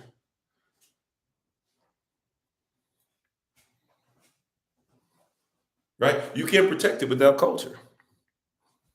This is why I ride so hard for marriage the way I do. People are like, why are you talking about marriage all the time? So I'm like, why you talk? Yes, I talk about marriage a lot because marriage is a context that helps you to be able to see the necessity of mother and father, and therefore the seed, the next generation, they get the fruit of wisdom, that's the fruit of the spirit, that's love, joy, peace, long suffering, gentleness, being like Elohim, faithfulness, meekness, and temperance.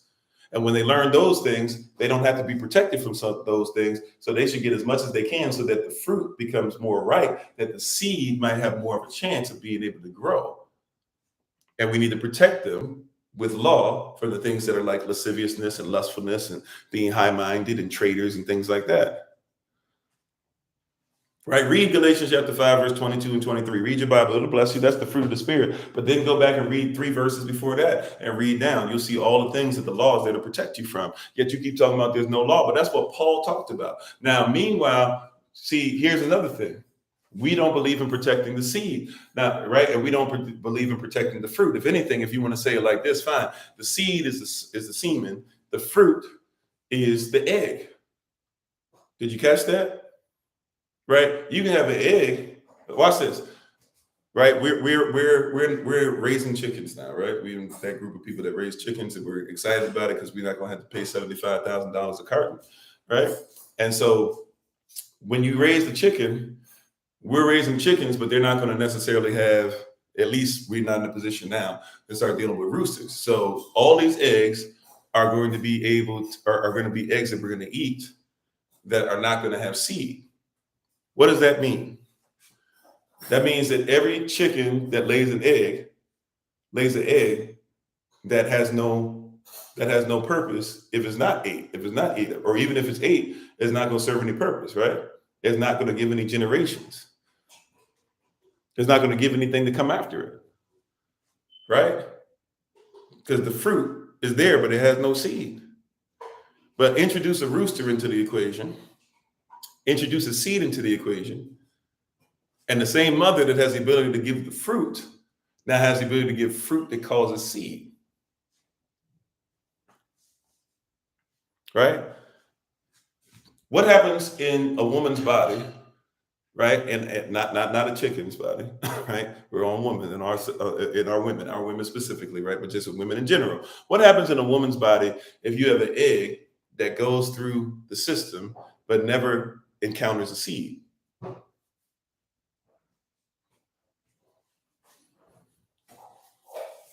I'm going somewhere with this. What happens in a woman's body if she has an egg in it that never encounters a seed? It dies, right? This is why it's considered to be what? Unholy during that period of time, because you have death inside, right? Blood is shed.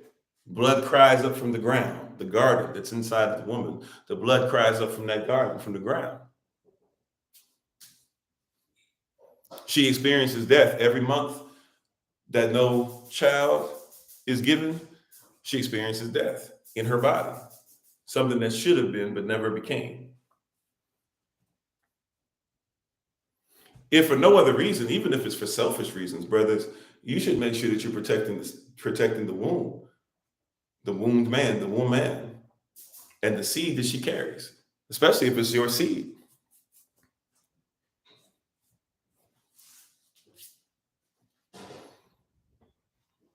See what mama is multiplication. But see, a lot of mothers out here are multiplied. Watch this. If a mother's so busy trying to take on the responsibility of the man, what time does she have to make sure that she gives things that multiply her children? This is why your enemy is so crafty. You guys keep thinking the enemy is stupid and dumb and slow foot and all these different things and terminologies and adjectives that you give to the enemy. The enemy is on point. He knows better. He knows better than what y'all think. Willie Lynch wrote it out. He said, if we get mama to believe that she's independent of protection, then he said she'll raise her babies reverse. Now we have, as evidence of, matter of fact, of evidence of what's going to happen tomorrow, right? By the way, I won't be giving the word tomorrow in the rising or early rising or for the rising, but maybe not even for the evening tomorrow. So, but there's evidence even of that, right?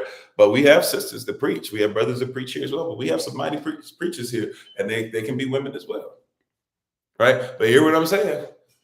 When I hear brothers say all this stuff, man, you got all these girls out here preaching now, all these women preaching. No, this stuff is out of order. Well, brother, may I ask you a question? How many of y'all preaching? Because if you're not going to preach, I can't be mad. Somebody trying to do it. And yes, they took a lot of our brothers and they put them in prisons. And yes, they taught them about stuff in it. But at the end of the day, like, brother, at some point, if you know that they're putting us in prison and they're jacking us up and they do, okay, question for you. Are you going to make sure that the brothers out here, that the young sons, that you're going to raise them to be fathers and kings and husbands and respectful and to have their own and to make sure they stop getting jobs and to get their own businesses? Because if you're not going to do that, then you're going to be stuck in the same situation. But guess what? That means that the sister's going to be stuck in the same situation. And so she's designed to let you be able to give her this seed so that she can multiply. But the question is, if you ain't even trying to make sure you're around, matter of fact, can I be honest with you, brothers? We're so non-protective of our sisters. I'm not saying that I don't believe in interracial relationships, because I believe that whoever is a husband and a wife qualified, if you guys come together and the Most High puts his acceptance on and all that, y'all should do what y'all do. Right, for real, right? But here's the deal. You don't even know your culture. Like, we don't protect culture. We don't protect women. So, brothers, if you think, like, this is stuff that brothers say, if the shoe fits, wear it. If it doesn't, take it off. If this is you, cool. If it's not you, cool. But let's be honest. A lot of brothers going to be out here talking about, I'm getting with this girl who's of another race, so to speak. You know, we're throwing around terms here loosely because I don't believe in these terms y'all believe in. But you get with somebody of another race, and y'all don't say, I'm getting with her because I love her. Like, if that was a conversation, then hey, cool, do what you do, right? But that's not what y'all be saying. Y'all be out here talking about, I'm getting with her because you know these black women don't know how to submit. That's what y'all hit us with. And I say us because I consider myself to be part of the family. We're not doing this girl against boy, husband against wife, man against woman thing. Y'all don't say that. Y'all go, man, I'm not getting with them because, you know, they just got too much attitude. You say stuff like, I'm not getting with them, you know, because they don't know how to respect the man. You say, I'm not getting with them because their parents don't act right. I'm not getting with them because none of their fathers are there. But question for you, do you not know that black men, even whether they're married or not, are more involved in their children's lives than white men are, according to the statistics? That doesn't mean that that's great, because you can be involved in your child's life and still be trash. But I'm just saying, like, you're saying some things that was been fed to you, right? It's like, by the way, the reverse. You'll hear, if a white guy gets with a black woman, you'll hear stuff like, you don't hear stuff all the time like, oh, I'm getting with her because I love her. I'll get with her. You know what? I was always interested. This is what guys have told me. Or, hey, you know what? Like, I didn't think this could actually be something that was real or whatever, but now that it's real, I'm glad that I found it. Why is it not just I love you? Why is it not? I've been trained what it is to be a husband. She's been trained what it is to be a wife.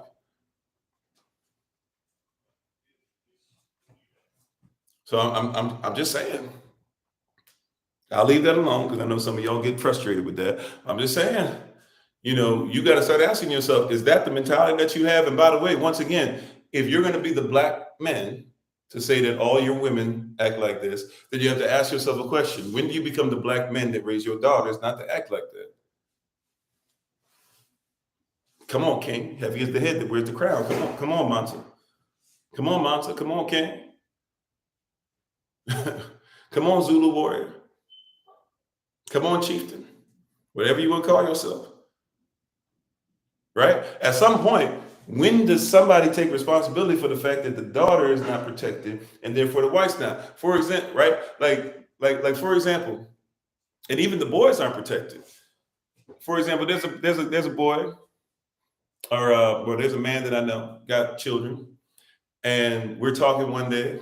We're actually recording some music and stuff, and we're talking one day, and he's talking about all these children that he got. He says, my boys, or I can't just let my little girl get on the bus and do da da da. He says, my boys, they can do this and blah, blah, whatever. But my girl, you got to protect them. And I said, question, bro. I said, why would you not protect your sons?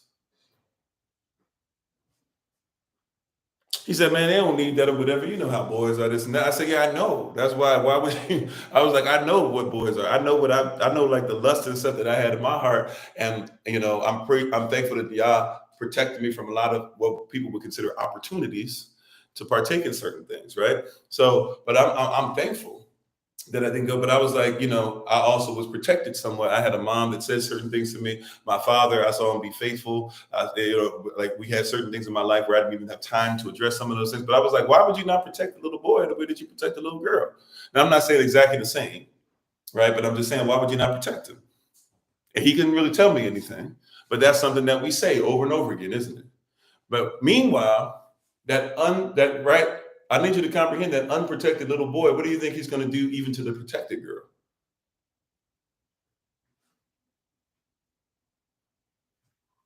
Think about it now. Roll me a little bit. The boy who is told, hey, man, go out here, just do what you do. What do you think he's going to do when he get older?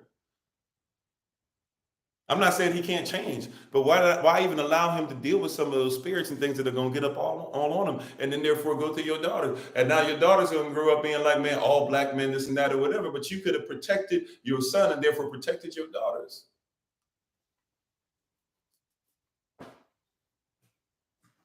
I'm not going to put the person's name out there, whatever, and I'm not really going to put their business out there. But there's somebody I was talking to somewhat recently, and it just kind of pops up. But I deal with this quite a bit in our society. Somebody gets out of a relationship. They get out of a relationship with somebody. And when they get out of a relationship with somebody, they meet, so let's say sister gets out of a relationship. This happens to men too, but today is Mother's Day. So we focus on our mothers. Amen. Right. Sisters get out of a relationship. Right. They've been sexually involved. They're hurting. They meet another brother. Brother sees her on a rebound. She ends up sleeping with the next guy. Right. Happens a lot more often than what people might think. Or maybe, it happens often. I don't know. But it happens too often. And people will come to me and be like, hey, this new guy that I'm with, we messed up. We laid down, but I think we're going to try to get it together. What do you think about the situation? And I tell them you want to know what I'm concerned about? I tell them my concern is that this brother, I don't think he's going to protect you as a wife because he didn't protect you already as a wife.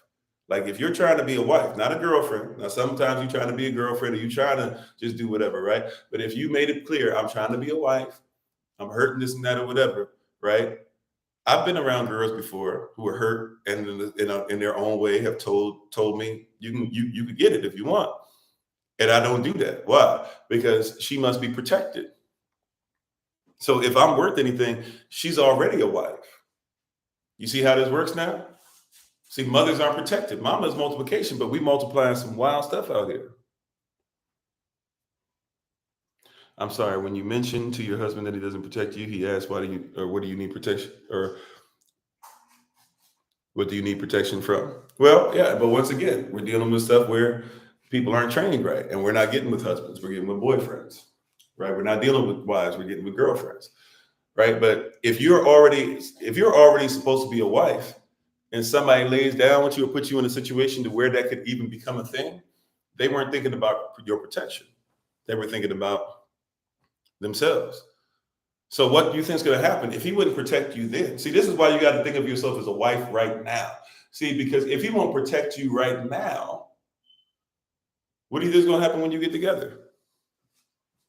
See, we mess it up. We go, oh, I'm just dating them right now, so I don't expect for him to do. No, no, no, no, no, no. You messed up. You catch that? You messed up. Your whole thing is, well, we're just going out right now, so that I don't really expect them to do this and blah, blah, this and that. And that's when you get in them situations. And he talking about, let me just put the tip in. Let's just spoon together, We won't go any further. Let's just go, we'll just go for a walk. Nobody happens to come this way, we'll just go for a walk. We'll just trust that everything's going to be okay. If he's a husband, husbands protect. And if anything, he needs to make his intentions clear. If he goes by a belief system where sex is marriage, marriage is sex, he needs to be able to tell you in the beginning, hey, look, you attractive, this and that or whatever. I'm letting you know I'm not going to lay down with you until you feel like you're ready. And even then, I'm just going to remind you of what I'm going to tell you now, that if we do this, like in my mind, we're going to be husband and wife. Like he needs to at least address it from the beginning to be like, yo, if we're going to go outside of this colonial construct of marriage and registering with the state and all that, I need you to know once we do this, like I'm in for life. His whole thing is protection. Even if you get mad at him because he's overprotected. Now, I'm not saying he should be super over, but hear what I'm saying? Like, at least be mad with him because he's saying things from a perspective of protecting you. Not just be mad at him because, oh, he's not. See, a lot of people, you don't make it a known for the beginning. From the beginning, I am already trying to be qualified as a wife. By the way, you should be part of a community that helps you to see if you're qualified. I am already qualified as a mother. Well, then, by the way, you should make sure that you're part of a community that says this is what qualifies us. And therefore, if somebody comes in, your community is able to help you as well to say, that's not a husband. Like he might have some husband potential, but that's not a husband. But what do you do instead? You've been taught to date. And when you're taught to date, dating has allowed stuff to happen that shouldn't happen until you're married. Now in your dating, what's happened? In your date life, you're allowed to become a mother without even being a wife. Where they do that at? Not that's not in your word, is it? Become a mother before you become a wife. But that's why in the biblical culture, you don't have sex. Because sex is marriage, marriage is sex. What is the point of having sex if you're not people who are willing to produce fruit, which leads to seed? Do you see what I'm saying? Are you seeing how all this stuff's been coming together for a while? We were talking about the tree and the fruit and the seed, and you think that the fruit is just there. You try to have fruit. You try to have sex, never once thinking about the seed that's supposed to come out of it. So now, oh, wait a minute, I wanted the fruit, but I wanted a modified fruit. I wanted fruit without seed in it. So now I got to go and I got to kill the baby. Do you see what happens, right? When you got to think about the cult. People don't want to have a real conversation, but see, there's some psychological evaluation we can have for you. By the way, the word psyche or psyche in the Greek literally means the soul. So if we're going to talk about that psychology of it, what is the soul of the sex? Are you having soulless sex? Or are you giving your soul? Are you tying your soul to somebody whose soul is in trouble? And then you had this child with them. And so now, and you ain't got nothing to blame but yourself because you should have known better. And you probably saw signs, right? Don't care if you were young, old, this, that, whatever, like you knew better. Often, not always. There can be other situations that happen, or sometimes a person plays you, right? But I'm just saying, a lot of times when we look back, we knew better. Not every time, but a lot of times, let's be honest, we do better. And so now you got yourself with soul ties with something that's going down. Not something that's lifting up, not something that's elevating, not something that's edifying, not something that's educating. You're getting into something that's going down. You signed up for it. We sign up for this stuff, right? In our culture, if you're a mother right? This is how it works. Our daughters are raised like this. From ages 0 to 3, you are a girl. That's why we raise you. That's how we train you. Doesn't mean you can't learn how to talk. Doesn't mean you can't learn how to wrap your head. Doesn't mean you can't learn whatever. No, ages 0 to 3, we're focusing on you being a little girl. Ages 4 to 6, you're going to start learning how to, or you're going to start being around mama a lot more. Because ages 7 to 9, you're basically going to be mama's apprentice. Ages 10 to 12, mama and daddy are going to both look over you to make sure that you are going to they're gonna look over you to make sure that you're getting your proper education, because school didn't start existing until Thomas Jefferson, and then later on the Rockefellers took it to the next level, right? Then ages 13 through 15, we're going to train you how to be an adult woman. Ages 16 to 18, we're going to train you how to be a wife. Ages 19 to 21, we're going to train you on what it is to be ages 19 to 21, we're going to train you on what it is to be a mother. And then you are protected. You can have your own business, you can have your own work, but you still stay at your father's house, or whoever the oldest male is in your family. They take care of you. So make sure that you're not by yourself and not on your own, but you can have your own business. You can run stuff. You can give direction. You can talk to us however you want, right? Respectfully, like we should respect you. But hey, do what you do. And then when you're out there, a man that's in his work, when he finds you, he presents himself to you. And you get to decide whether you like his mission or not, because you're not going to be in submission. You're going to be in submission.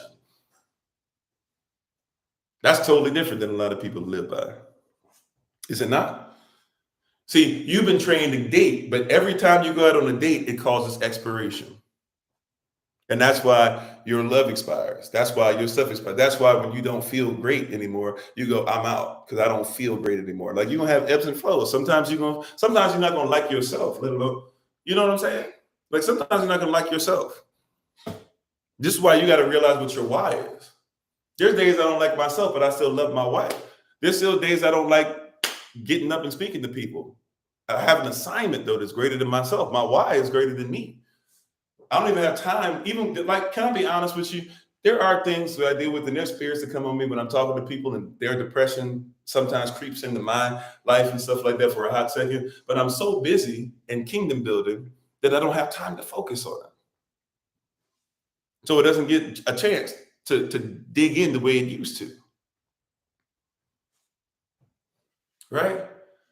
So you got to be careful. Like, a lot of times when you're dealing with depression, it's because you don't have the right why, and you're not doing the right things, or you're only doing them because of how you feel. But see, we got to get past this. See, dating, you can get rid of the person after the last date. Right? When you go to the store, I use this example all the time. When you go to the store and you're looking for some milk, what's one of the first things you're looking for in the milk? You're looking for a date. Why? Because the date tells you when it's expired. It's dated. Once it gets to this point, we shouldn't drink of it anymore. So you go into your relationship with the same thing, and you go on first date and you say, well, we'll see how it works. It was okay. Okay. You'll go ahead and extend the contract, so to speak. Right. And then you go ahead and do a second date. Okay, we'll see how it works. Third date. All right. Well, they made it past 5. So I guess the time is expired on them from when they can't get some. I'll let them get some. Or maybe I'll give them first kiss.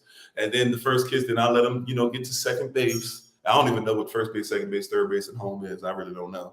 But, I let them keep getting whatever those bases are, rounding those bases and doing this and get a little bit more. And right. And then eventually, though, if they do anything that messes with you, you can just say, hey, but we were just dating anyway.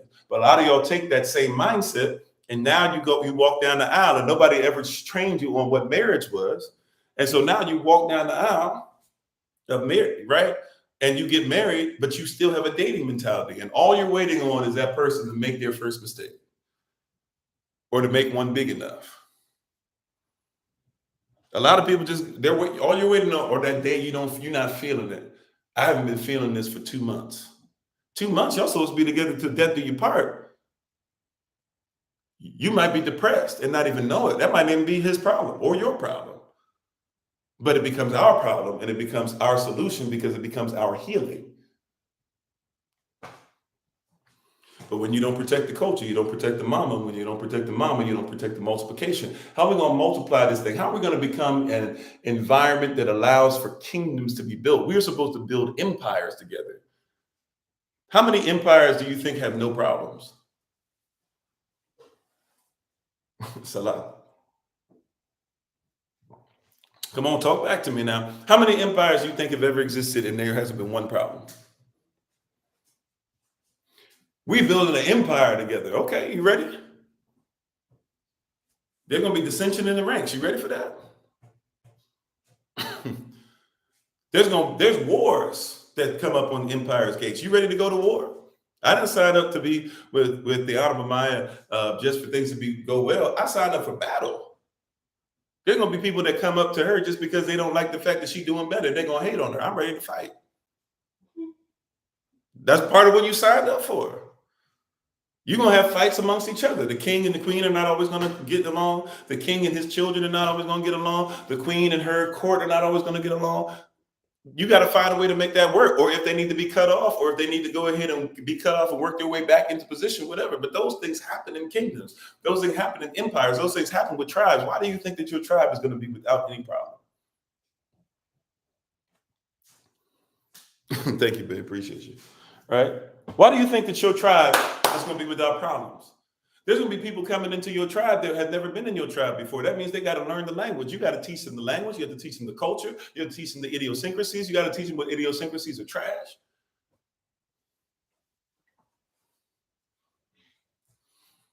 You got to be ready. Matter of fact, guess what? Kings have gotten into a lot of fights that they didn't even start, nor did they want. But because somebody in the kingdom was disrespected, they had to fight on behalf of the person in the kingdom, knowing that this probably is a fight that they don't want no part of. Thank you, babe. Appreciate it. And you do the same for me. I appreciate you, right? So I'm just here to tell you, right? Protection is mandated. It's necessary. Happy Mother's Day to all, right? But I need you to recognize on this day, Mama is multiplication. If you see me multiplying, give the credit to my wife. So y'all don't want to go there because that makes some of y'all think that that's simp language. No. If you see me out here multiplying, give credit to the Most High. Yes, give credit to my wife. If you go, man, it seems like there's more people, or it seems like there's more stuff coming in, or it seems like we're helping more people out, or it seems like we've been able to do, or I'm learning more, I'm growing more. That doesn't happen unless I have a helpmeet. And you're so busy talking about the fruitful and not realizing that that it's not great for you to be all in one. That goes for male or female technically as well, right? But I'm talking about mamas today. Amen. I have to keep reiterating that because even on Mother's Day, just like on Father's Day, there's going to be a bunch of women talking about, why are you talking about, why are you not talking about us? Today, not your day, fathers, okay? Can they get a day, right? They should get days, plural, but, they should at least get one day, right? Where we can talk about them and lift them up and build them up. And if you notice, I'm still being real during this. How you doing, Ray Ray? Like, I'm still going to be real with you. But I need you to recognize, like, that's not simp behavior. That's husband behavior. But see, watch this. See, you tried to simplify what it is. What a lot of you don't have is courage. And a lot of you don't have the ability to nurture. And a lot of you don't want to secure. And a lot of you don't want affection. And a lot of you bow down to the world standards. May I say something that it might even infuriate the sisters who have never heard me say this before, but hopefully you hear it where it's coming from my heart. And if you need me to explain it more, I will explain it to you.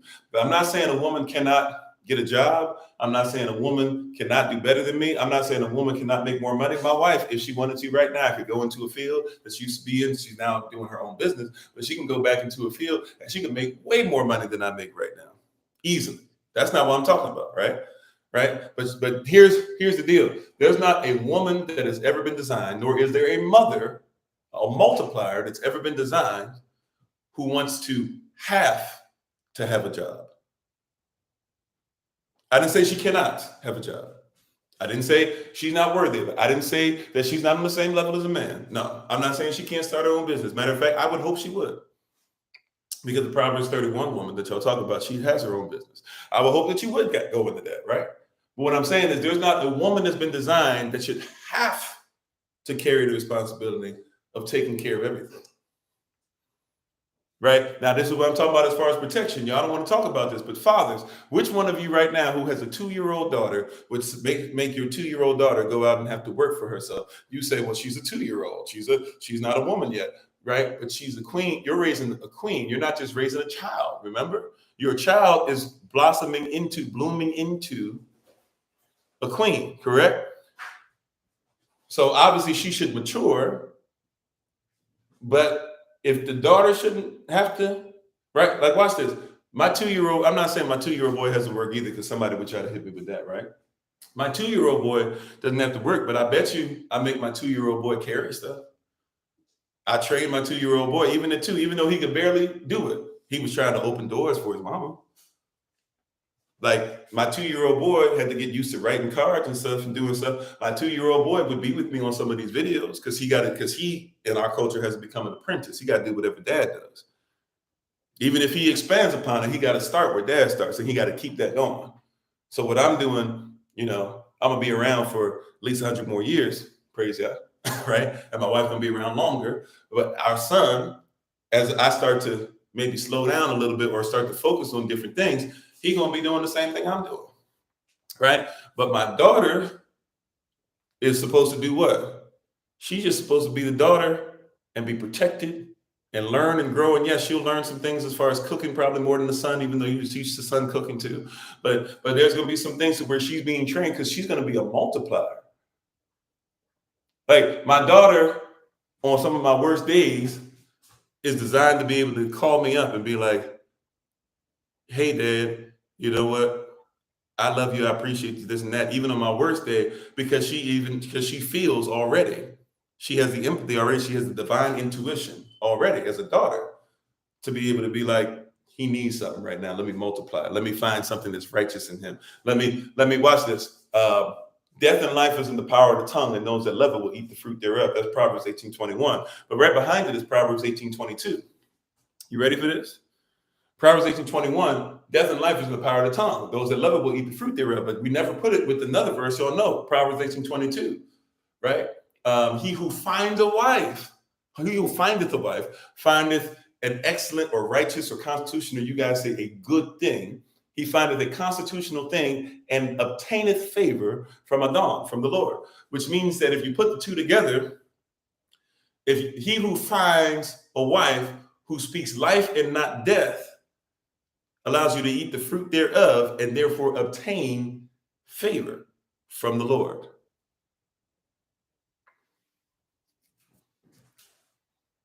I'm sorry, but you said the king is over a domain. He creates a safe environment to live in. Amen.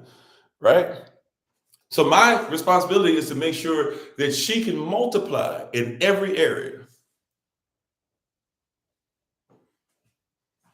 I got to be careful speaking this over myself, but it is what it is. Right? You got to be careful what you speak, because now you got to be held accountable to it. Right?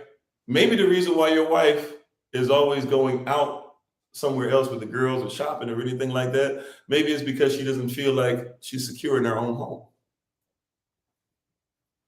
Come on, brothers, because we like to talk about, well, I go out to the club and I go to the gym and I hang out with the fellas because I don't even feel, I don't have peace in my own house. Okay, true that. She got to deal with that.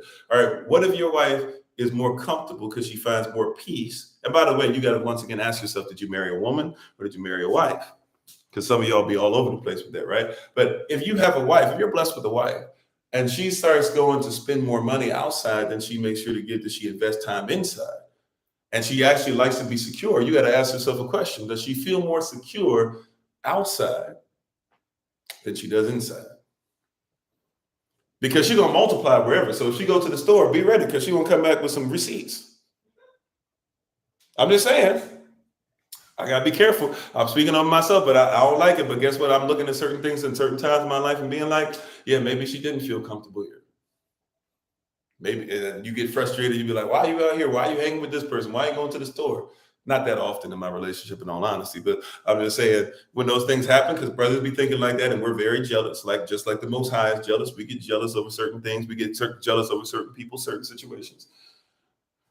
But when I look back, I go, those times that I was feeling like that, even if it was only a couple of days, a week here or there, something like that. And this is 2-3 times that I've legit felt like this, probably over, I don't know, Well, yeah, I guess it can't be no more than a decade, but all this time I felt like this. I'm like, you know what? Like this is probably stuff that because she wouldn't feel comfortable. Why would she want to be here? If I empathize now that I've been educated, like we talked about those 5 E's yesterday. Now that I've been educated on this, and I can empathize from her perspective, when she executed this stuff, she needed to be edified, so she went somewhere where she would feel elevated, and she didn't feel like she was getting those 5 E's here, so she went out to the store. You see what I'm saying? Like it's like when people eat. It's like when you eat, food, the natural food, right? Should be natural medicine. A lot of us aren't eating natural food, but you know what I'm saying. The physical food. How about that? Or things we're trying to do to fill our stomachs up. How about that? When you eat fat, right? You're eating fat because you don't feel loved. People are like, I like fat, blah, blah. Like that's why you gotta be careful, especially when you get with all these guys and they be talking about, yeah, we hunt and we eat moose and we eat bear, and all these guys now they're starting to eat nothing but meat. It's like these guys don't feel loved. Pay attention to their life. Pay attention to their lives, right? No shade. Because look, there's times in my life I haven't felt loved either. I'm just saying, when I start going through stuff and I start eating, my wife is a herbalist, so she's taught me this stuff. When I start feeling a certain way, guess what I start doing now? I start going, man, I've been eating a lot of sugar. I've been eating a lot of fat. And it's not blaming her. I'll say I have to look at my life and be like, why don't I like, do I feel a certain way? And oftentimes I'm like, yeah, you know what? I probably have been doing this. I haven't taken time out for myself. I haven't done certain things that I like to do. I might not even realize like what I like to do in that moment. I've had to come to that conclusion sometimes and have to reevaluate. But it's not necessarily anybody else's fault. Sometimes you get so busy and doing things for everybody else that you don't take care of yourself. Maybe I've been talking to everybody else on the phone about their problems, and I don't have anybody I can reach out to, or at least I haven't created an environment for that. Yeah, and it's evident by things that men say, right? And so a lot of men are eating this stuff that they're eating now, right? Because they don't feel love. If you go to a fast food place, right? They're going to give you fat, sugar, salt. If you go to a regular restaurant, they're going to give you fat, sugar, salt. If you go somewhere where you try to make sure you go to the bar, you're going to go to the bar, you're going to get drunk. Guess what you're going to get? You're going to get fat, believe it or not. You're going to find some way they're going to fit in fat, sugar, salt. And if they can't give you all three, they're going to at least give you 2 out of 3. Right? So like when you had the ice cream, when you see all those television shows, mamas, right? That's because they're trying to tell you that you don't feel loved, right? I believe if I think the salt is supposed to be for if you're somebody that feels like you're hated or you feel hate or you're feeling anger, you usually deal with salt. And I think the sugar is supposed to be somebody who's going over something bitter, almost like even people who deal with cancer sometimes deal with a lot of sugar and things like that. Somebody who feels really bitter, really angry, and they've designed it that way. They study you, so they know that all these restaurants you go to, they know. Even when y'all be like, I want to go to a place where it's healthy. You go to a place that's healthy, and you think, oh man, these string beans are awesome. Guess what they put? They put butter on it. Butter's on everything. That's fat. Let me get a soda, or let me get my little fruity drink. Let me get my rum. Let me get my strawberry, mango rum, whatever. I don't even know what the names of the drinks are, right? I'm not mad at it. I'm not mad at them. I guess they taste all right. I usually have to get a virgin version of all those things or whatever anyways. But, but you go and you get all that stuff or whatever. But guess what? That's that sugar. And oftentimes people who drink, they're bitter about something. Not people who drink at all, but people who overdrink, people who are going through alcoholic things. Alcoholic tendencies or alcoholic problems or problems that lead to people to becoming alcoholics. We're usually dealing with something to where somebody's like because with alcohol, you could be dealing with stuff where they're going to put salt in it, they're going to put sugar in it, they might put fat in it.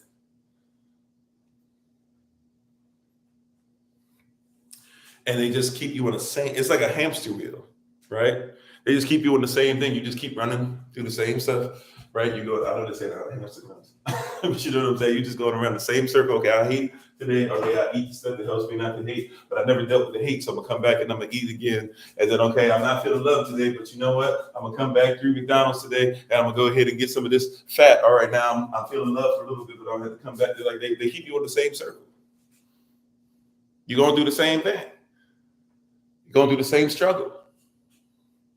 They're keeping you in a loop over and over and over again. Keep on doing the same thing. And by the way, Einstein said what?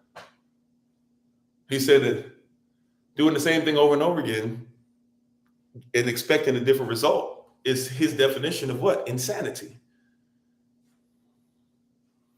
Out here looking crazy. Relationships look the same, but keep talking the same trash. Children ended up the same. This is generation after generation. This is generational insanity. Talking about generational curses. This is generational insanity. We're getting the same results every single time, and we haven't thought enough of it yet to say, stop, let's start protecting each other. And I know Daddy gives direction, and Father's Day is coming up, but today is Mother's Day.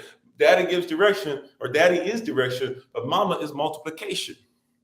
If we're not multiplying in some things, we got to start asking ourselves, where is Mama's place at the table? Is Mama protected enough for us to multiply? Because I don't care what you say about anybody else. I don't even care what you say about the patriarchy. The patriarchy has enough sense to realize that Mama still got to at least be multiplied. You don't believe me? When they gentrify your neighborhood, what's the first thing they're going to put up in your neighborhood? They got to run everybody down or shut everything down, or they got to start letting people, lose their property. Yeah. But when they start gentrifying, see, that's them allowing it to go down in value. Once they start gentrifying, what's the first thing you're going to see in your city that you've never seen before? Go see a grocery store pop up. That's interesting. I've never seen a Whole Foods like that. Okay. Then you're going to walk down the street and wait a minute. Starbucks is out here. When did my coffee start being $7 for a mocha latte or whatever y'all get? Chai latte. I don't know enough about how this stuff works. Coffee with a spritz of soy. I don't know. Right. Then you see a gym. Wait a minute, a gym. You don't see corner stores anymore. You don't see mom and pop shops anymore. You'll see the Chinese joints, they stay around because we still give them our money. But everything that could even look like your stuff, right? Like a lot of your business becomes, see, the food desert is something that comes over time. First of all, to have a food desert is crazy anyways, because if you know how to forage, this is for educational purposes only. If you don't know how to do this, don't just go out here and do this. I said it, all right? It's recorded. Okay, but and it's even recorded technically on TikTok because they keep our stuff up for 3 months. So I'm just saying, if you go out there, you just start foraging and you didn't listen. I said, make sure you know what you're doing. Get taught by somebody, right? My wife, she teaches stuff like that. She'll work with you. She has a business now. We do everything via donation. Her business is her business, so I'll let her handle that part of it. But I'm just saying, if you want somebody to help you or something like that, and she'll look out for you, of course. But I'm just saying, like, we don't recognize, we don't realize, we don't comprehend a lot of this stuff that's going on. What did I just say? We don't recognize, we don't realize, we don't comprehend a lot of this stuff that's going on. You ready for this? Praise y'all. Hallelujah. Look, everything that they're going to put in there first, before they even put the houses and apartments up after they start putting the other stuff in there. You know why? Because they want the mother, the woman, to be attracted to the place first. And everything that is attracted is not things that attract your woman. They're things that attract his woman. They're not things that attract your mothers. They attract his mothers. Y'all don't want to hear that. Y'all don't want to talk like that. Y'all don't want to be honest, but that's what's going on. Right? You think your mother is attracted by kale?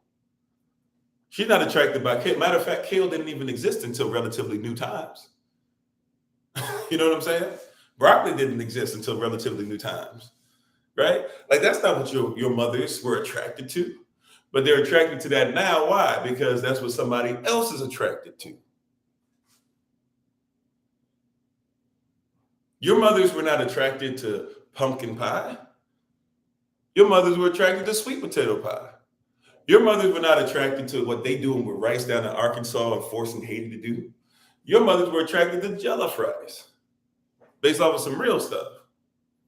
Your mothers weren't attracted, and I'm no shade on anybody, but your mothers weren't attracted to pasta that came to Italy, through China, that started in Africa. They were attracted to the stuff that your mamas use. But they go to Walmart. Why? Because they literally took down any ability you had, or they let you guys sign up for things that came in and took down your ability to serve yourselves and protect yourselves, protect the interests of your mothers. And now they have it to where your mothers have to leave their place because it's become a food desert. It was not a food desert. You think Baltimore had all the people that it had in it? Had all these people that were building all these exquisite homes that still, even though they fall apart, they still look great on the outside. You think New York City, the brownstones up there, and places like Brooklyn, you think that those people had no money? You think that Tulsa just came out the blue? You think that Wilmington, North Carolina just randomly was there? You think Seneca Village was just something out of the ordinary? You think that Chicago was founded by a Black man? Or some might argue a Native man. Really one and the same if you want to be technical, but right, you think that California has no culture, even though Queen Khalifa over the natives over there is the person who went ahead and taught us certain things, right? But we don't protect it, and we allow other people to come in who will not protect it. And what happens is, if you won't protect it, and then others come in and you're trying to get a deal from the others, what you do is you put others that don't protect your society above you, and then you complain when they don't take care of your society, but that's not their intent. You think that the intent of the society today is to build stronger mothers? Question. Think about it now. Do you think this society intends, by what it does, to create strong mothers or strong environments for mothers to come out of? Your mothers, specifically. Is that what you think? Is that what you believe? If so, you're sadly mistaken.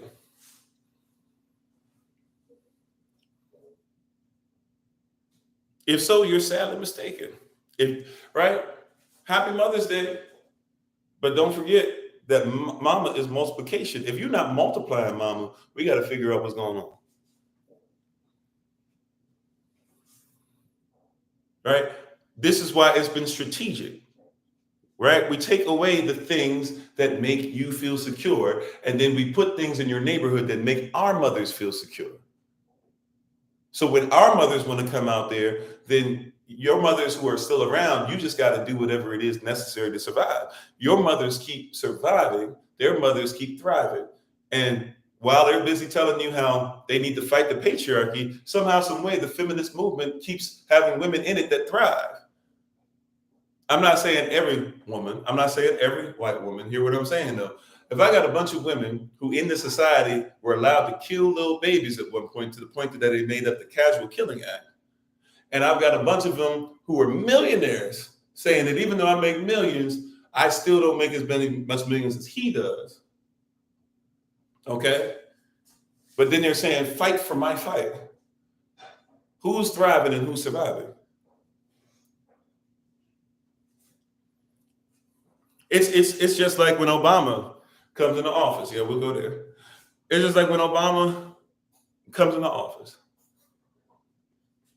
and he said, and he says, yes, we can. And then he says, change has happened. And you look around after a couple of years, you say, what happened? What changed? They came in and you let your guard down, and you let the same government that you distrusted because they had a white face on it, now all of a sudden they put a face similar to yours on it, and they packaged it different. And now all of a sudden, everything was supposed to change, but it was the same system. Did mothers get better protected because Barack Obama came from a single mother household? His single mother wasn't your single mother. No offense, all single mothers should be protected, but I'm just trying to tell you, I'm just trying to give you real game. His single mother didn't go through the same struggles that you did. He's sitting up there talking about, when my mother was going through things and she was single by herself and we were traveling the world, being able to help other people. It's like, hold up, whoa, wait a minute. They told, you know what I'm saying? Like, and I'm not trying to say that his single mother didn't have the right to do whatever. Hear what I'm saying, though? I remember this was something that happened to me clearly one day. I was listening to him talk, and he started talking about how they were traveling the world and helping all these other poor people and doing this and doing that. And I was like, in my head, I always thought he was like this poor, black, busted and disgusted child. And I was like, that's not even his lane. And then I kept going through the stuff and looking at his life, and I was like, wait a minute, his stepdaddy at one point is one of the richest men to ever exist. But in my head, it was, oh yeah, he's, because that's all he talked about was the struggle, and he knew what you guys went through, and you could tell, he's Chicago, and it's like, after a while, you're like, and he was Chicago, and he worked himself hard to get into Harvard and this and that, and he does, and he pays his taxes and blah blah. And I'm like, he doesn't even put a bunch of his income out there. Like, a lot of his money he gets is trust fund money. So even though he's richer than most people just on what he makes anyways, a lot of his stuff doesn't even get counted. It doesn't have to be counted. It's a gift. If you know how taxes work, and I'm not even a great tax expert, but I know enough about taxes when I was doing my own for a little bit, like to where now I don't, because I know taxes are optional, but I know enough about him to where he put everything in the form of a gift, or it was put in the trust, or it was put in the LLC. He ain't got to worry about that stuff. He was put in a position to become president. He was put into the same family. The family is who gets there. All the presidents are part of the same family. And the one that they have doubt that if he's there or not, he got married in anyways. They're all part of the same family by blood. But all we saw was what? We saw somebody come in, and we were looking for him to have the government multiply. But you know what you needed to do? You needed to make sure you were focused on your mamas and your daughters who are going to become the mamas, right? We as husbands must get ourselves together as foundations. Our families are the houses that sit on the foundation. That's what our families are. Our families are houses that sit upon the foundation. And we have not protected mama. Watch this. Mama is supposed to be in a place of protection to where a wife, like if you want to know what a wife's real duty is, a wife's real duty is to be in a position at all times to make sure that whatever she touches multiplies. In a sense, she's got the hand of Midas. If you put her in the right situation.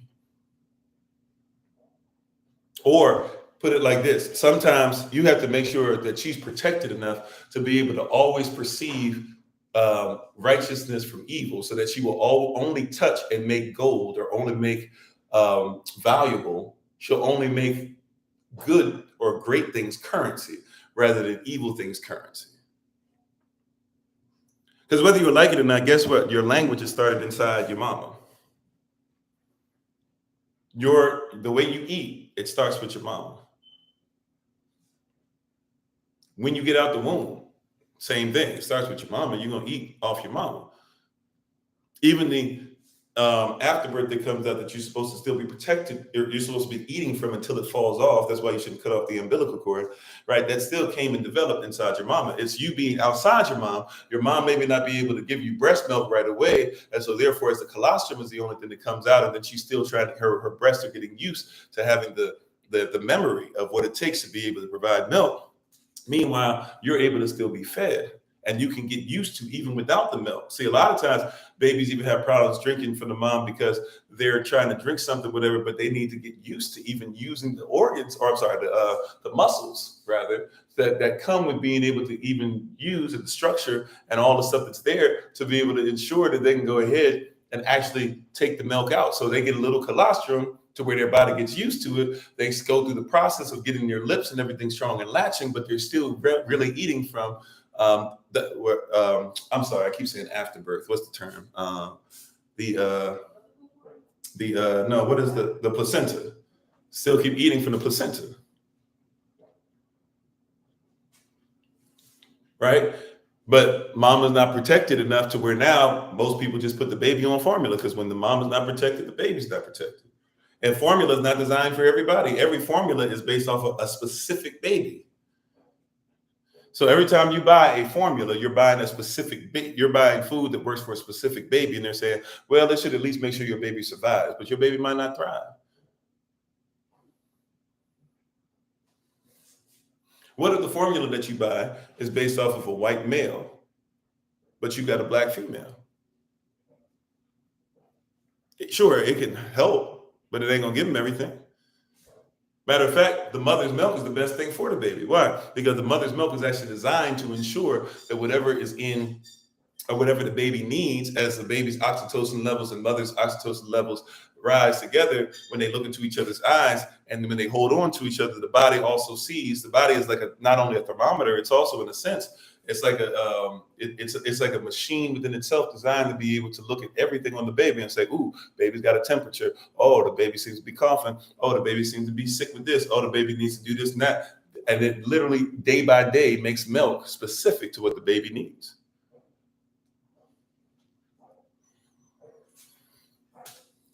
Right? But when you don't think about protecting the mama, you don't protect what she's supposed to be multiplying.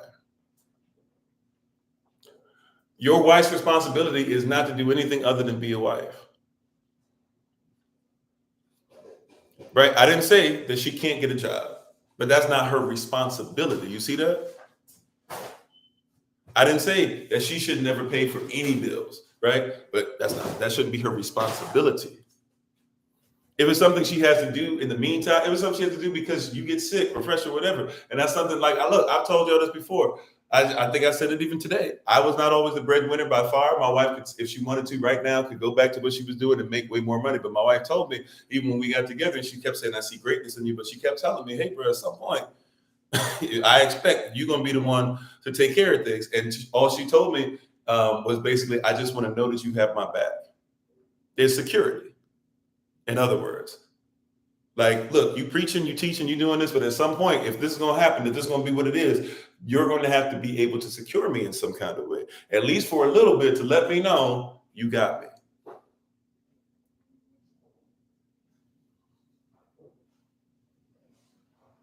At least, right? And by the way, that's not a bad thing to request. Not a terrible thing to ask.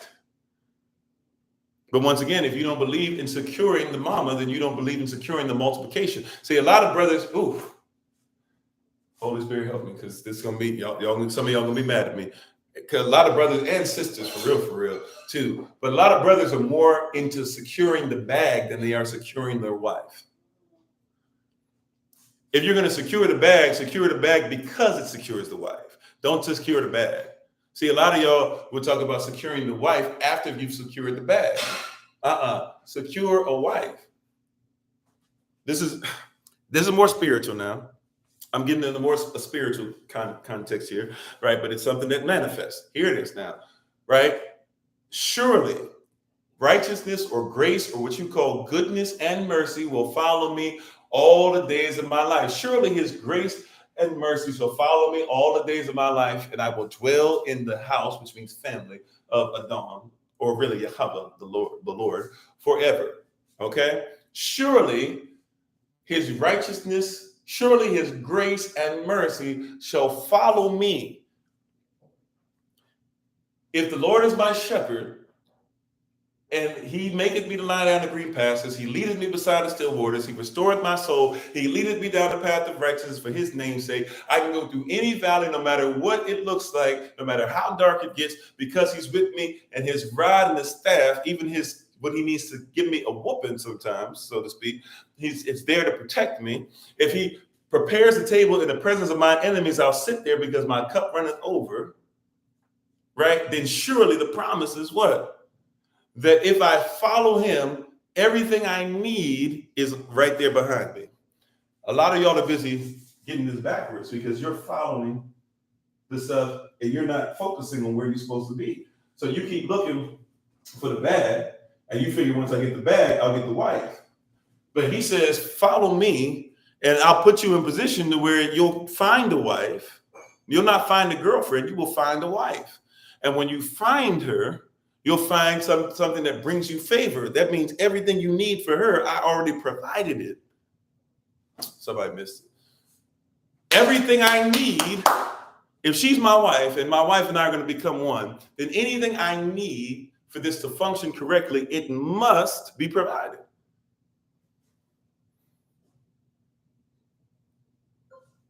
Somebody missed it. That's why some people have problems with debt. Come on, somebody. And you have a problem with debt because you keep trying to chase things that give debt. When everything that I need is already provided. Now, he wants to provide your needs and your wants, sure enough. But at least make sure you recognize everything that you need. Some of you are chasing things that you don't need, hoping that now that you got the things you don't need, you'll get the wife. But if the wife is part of what you need, then get yourself positioned to where you're worthy of a wife so that everything that she gives you multiplies. It's always behind you. Anybody married to a great wife will tell you this. I'm married to the greatest wife to ever exist. And anybody who's married to a great wife will tell you this. Every time you think you don't have, somehow, some way, you can just reach a little bit behind you and grab something you didn't think was there. It's always wild. Like, you swear, there's no, I can't believe, and something like you be sitting there, there's no way I'm gonna be able to do this. There's no way I'm gonna be able to afford this. There's no way we could get this done. There's no way we're gonna make this blow. And then all of a sudden, somehow, some way, though, there's always something little extra, or you even make mention of it. Sometimes you're actually honest, because a lot of times, men, we're not honest about how we're feeling. And so sometimes you're finally actually honest and you're like, yeah, babe, okay, it's not you. I know I've been going on you or going on you and going off on you, but I'm dealing with this thing right now. And you're honest. And guess what she goes? She goes, oh, well, you know, if we need blah, blah, like, you know, I got something for a little rainy day. And it's like exactly what you need. You know what I'm saying? And so your needs are always provided. Now imagine you have a wife that multiplies, which means that when you have your problems multiplied, your wife is there to multiply the solution. Somebody ain't catch it. That's a word for somebody right there. Somebody needs that. Somebody need to put that in your mental lexicon and keep it there. Somebody needs to put that in your database. Somebody needs to make sure you start teaching that. Somebody needs to text that to your family and friends. Somebody needs to make that your Facebook statement instead of talking about how you don't know how you're gonna make it through the world. You need to start speaking about your multiplier. These mamas out here, these wives out here. Mama is multiplication. If she's not multiplying, you got to ask yourself about the environment. Always ask about the environment. And by the way, when you dealing with somebody for the first time, excuse me for saying dealing with them, I'm sorry. When you're getting a relationship with somebody for the first time, there might be some things that you have to help heal in her so that she can work at optimal efficiency. And I say it that way because a lot of y'all will do that for things around the house, but you won't do that for your wife. You don't believe me? You don't believe me? I feel in my spirit somebody don't believe that. Okay, well, your car ain't acting right. You know, right? Or that dream car that you want. Somebody says, yeah, you can get the Corvette. You can get the Camaro. You can get the Lambo. You can get this, but it's kind of jacked up. The paint is messed up. You know, the wheels kind of hanging off of this and that. But you say, that's a Lambo, bro. Give me and you just give it. I'll give it to you. You can do whatever you want. Go ahead, take it. And you'll take it. And everybody's like, man, that thing is messed up. But you know that if you put a little energy and effort into it, it's not going to cost as much as a regular Lambo. And if it costs you less than buying some of these cars that y'all buying anyways, you say, shoot, that's a steal. And you put the energy and effort into it and all that to make sure that it gives you what you want. Now, here come your wife, though. Here comes your wife, though. And we got every excuse. Right? Here comes your wife. And now we got every excuse as to why I'm not going to build her up. I'm not going to put the gas in there. I'm not going to take care of the tires. The tire, you putting rims on the tires. That's an aesthetic thing. That's not even necessary. It's not even helping the performance of your vehicle. But you put it on there because you want it to look a certain way. Why? Because the car represents you. Here's your wife, though. You don't even ask about, hey, you want to get your nails done? She want to get her hair done. Every time you want to get your hair done, but let it be your car. Y'all don't want to talk back to me. That's okay. That's okay, right? But I got to put it out there. I got to sow the seed in you because you haven't had seed sown properly into the ground. That is your heart, right? For those of you who talk about my wife is stuck in the world, this and that or whatever, then what is it? What was she raised in? See, some of us, let's be honest about this, brothers. Some of us, we're doing what we're supposed to do now in the kingdom, but we weren't doing what we were supposed to do before. And now you done made changes. and you made changes, and you're like, your wife hasn't changed overnight. No, she hasn't. Stay the course. Show her that you'll be loved and respected and appreciated, and she'll get affection if she makes these steps. Every time she makes steps, keep giving her more affection every time she does it, and see what happens. And see if she doesn't start multiplying. See, what a lot of you are dealing with when you say, well, I've changed, but my wife is still doing is that you made a change today, but you invested so much in yesterday, right? That your wife is still multiplying based off of yesterday's results. Keep doing what you're doing so that she sees what you're doing today, so that she'll start investing in her in this today, so that eventually what you're investing in is going to catch up. But she's still multiplying based off of yesterday. You got to get her to multiply today, and it's not on the same level yet. You're multiplying in today. You just started putting 20 in this today, 20 a day, 20 a day, 20 a day. You just started that yesterday. Just started that today, right? Yesterday is based off of all the stuff that happened past yesterday. So you've been investing 20 on 20 on 20 on 20 for 2 years. It don't look the same as 20 on 20 on 20 that you just started 3 days ago. But keep investing. Keep going and keep proving. Right? Keep proving that this is a diamond, right? She sees that as a diamond because she's already seen it shining outside in the skylight, right? It's already out in the sky. You might have a more valuable diamond, but it's still underground. Keep digging, keep showing, keep grinding. And at some point she'll see you're grinding there. You know what? One of the things that we don't talk about in the story of Noah that much, even though it's kind of oversimplified in a lot of these movies, but Noah's wife, she did not receive the word that it was going to rain. And may I be honest with you? I'm always interested. There's little hints of how she felt, but I'm always really interested to think about how does she feel about her husband coming to her and being like, for the next 100+ years, we're going to be building something that nobody's ever seen, at least not on this scale, because something that nobody's ever seen happen is about to happen. And he had invested decades into this thing already. I can only imagine what it was the first time she heard it, the faith that had to kick in. But just because you have faith, remember, I've said this before about marriages, and the Holy Spirit has used me before, to say this about marriages. But I need you to comprehend, just because you forgive somebody, or just because you might even have faith in something, doesn't mean you've built up trust. Right? If somebody breaks your heart or does something bad, you might forgive them and you might still be there. But the problem a lot of people have, that when I start dealing with them, is that 10 years later, they still don't have trust in that area. Right? They've forgiven and they have faith that it'll work, but they keep getting these weird places where they have these knockdown, drag out arguments about foolishness. And it's usually because there hasn't been anything to build up trust. Okay, if we're going to stay together, if we're going to move together, we got to start doing things that allow us to trust one another. And a lot of times that's the issue that I run into, is that people don't actually build up trust again. So they're having this weird arguments, but it's actually based off of we don't trust each other. We're not really growing with each other. We really don't like each other the way, we like each other, but we can't really love each other. We can't really love each other due to the fact, because love is an action. So we can't really love each other due to the fact that we have not built trust up.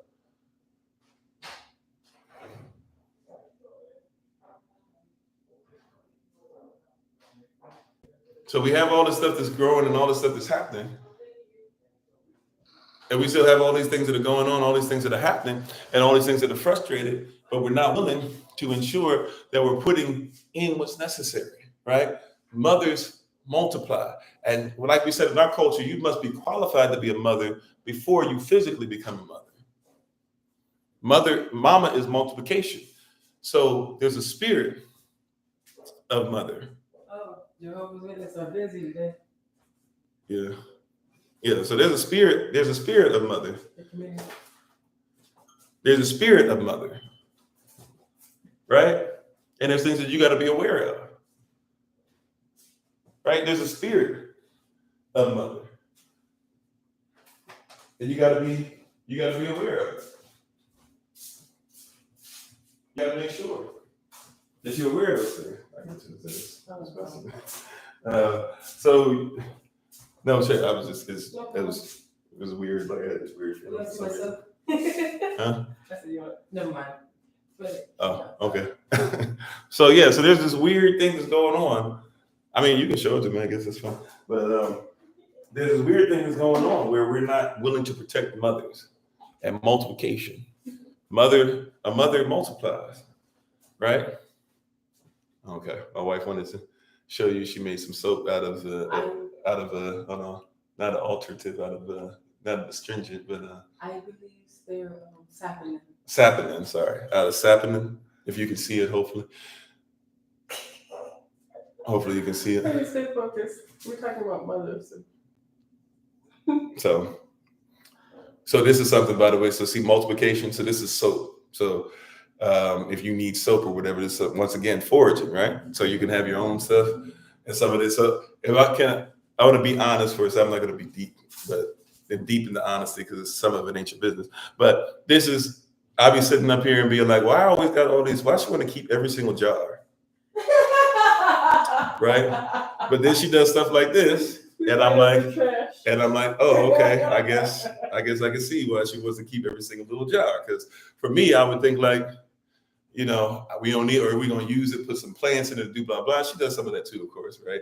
But she'll even make syrup and put it in there. She's worked on like natural soda and stuff like that. But she'll do something like this, right? And all of a sudden you're like, oh, I see, right? So for me, I'm like, she's looking to try and use every single thing, every part of it, right? We got the compost heap, all this stuff. She's looking, everything that we have has got to be used for something. And that's part of her native side as well, right?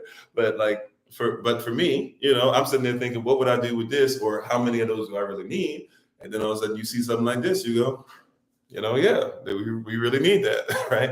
And it's the same thing that you would go to the store and pay for that same thing probably, or somebody putting a bunch of stuff in there that's going to make it look a certain way, but maybe not even cleanse a certain way. You're looking at what probably, that probably could be what, $20, $40, $50 right there out of what you just made. And I'm just assuming off of the amount of it. So there's really a lot of that probably is only used a small percentage is actually in all the stuff you're buying and what the palm olives and the Dons and the whatever's out there, stuff like that. But literally that's multiplied. So we could use a small piece of that.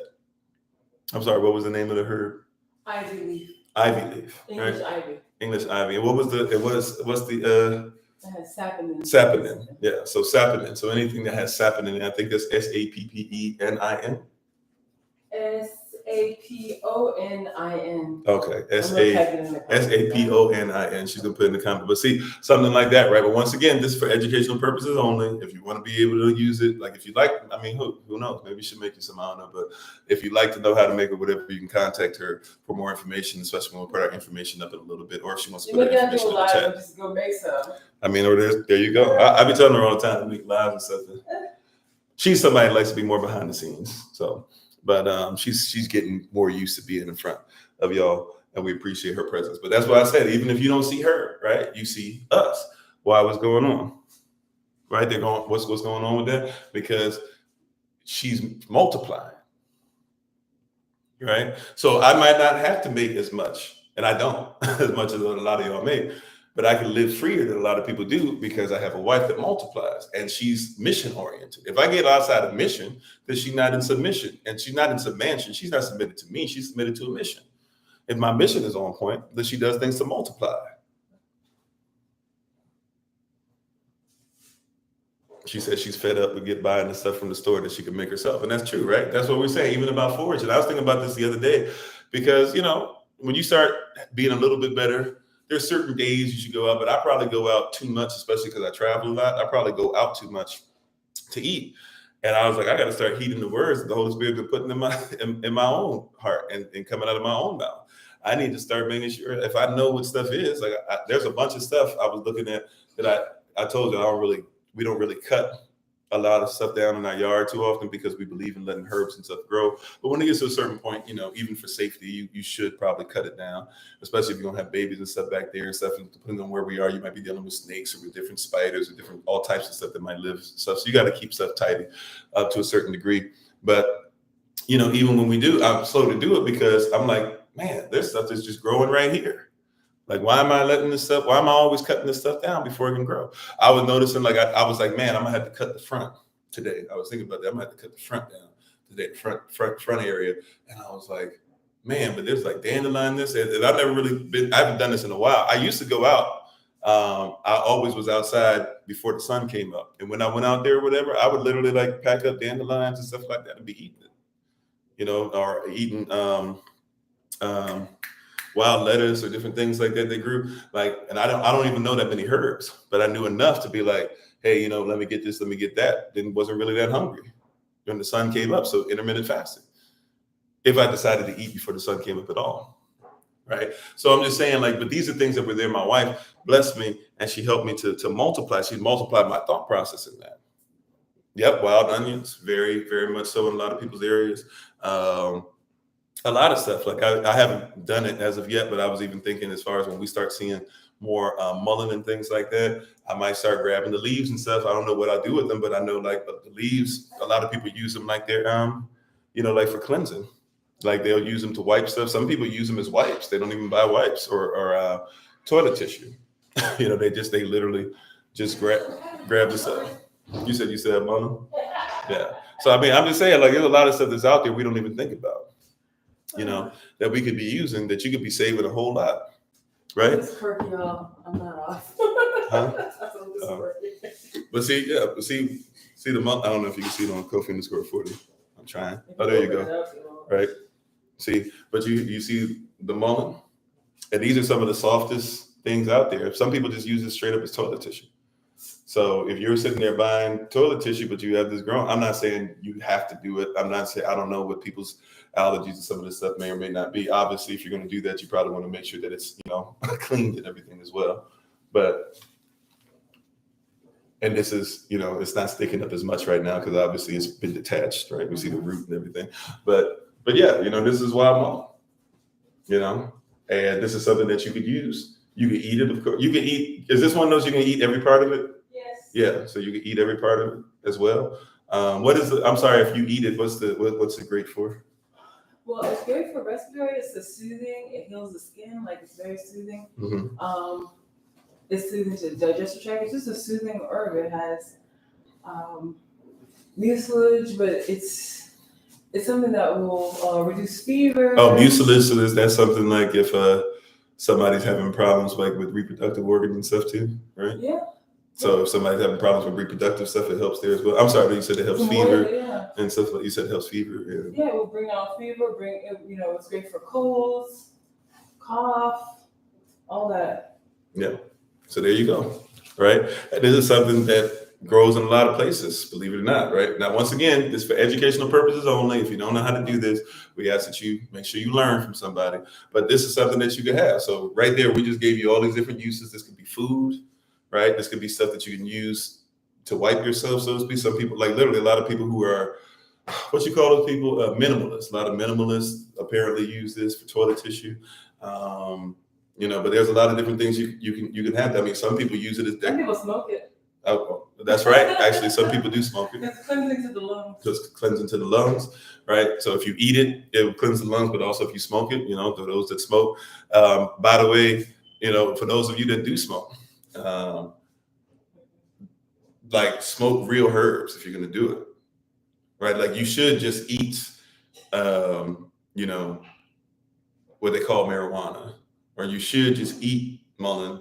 But if you feel the need that you just got to smoke, right? Because a lot of you are not addicted to the actual nicotine. Well, the nicotine is not even the problem. If it's actually just nicotine, that's not the problem. You guys smoking a bunch of other poisons that come with it. So if you wanted to just get some rolling papers, a lot of you are addicted to the breathing in and breathing out.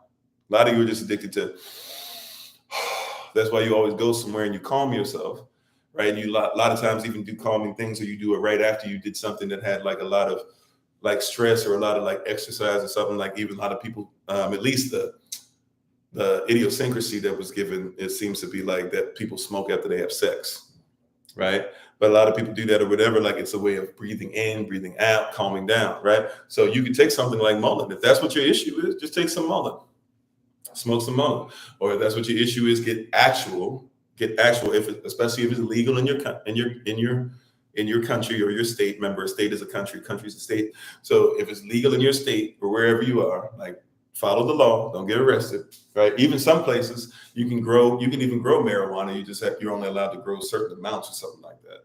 So you know where you are, but a lot of you are addicted to the breathing in and breathing out, not so much the poisons that come with it. So that's even part of the thing that people are like, well, you're addicted to this. Yeah, somewhat, but really, if you could have something and breathe in and breathe out, you wouldn't even want the cigarette anymore.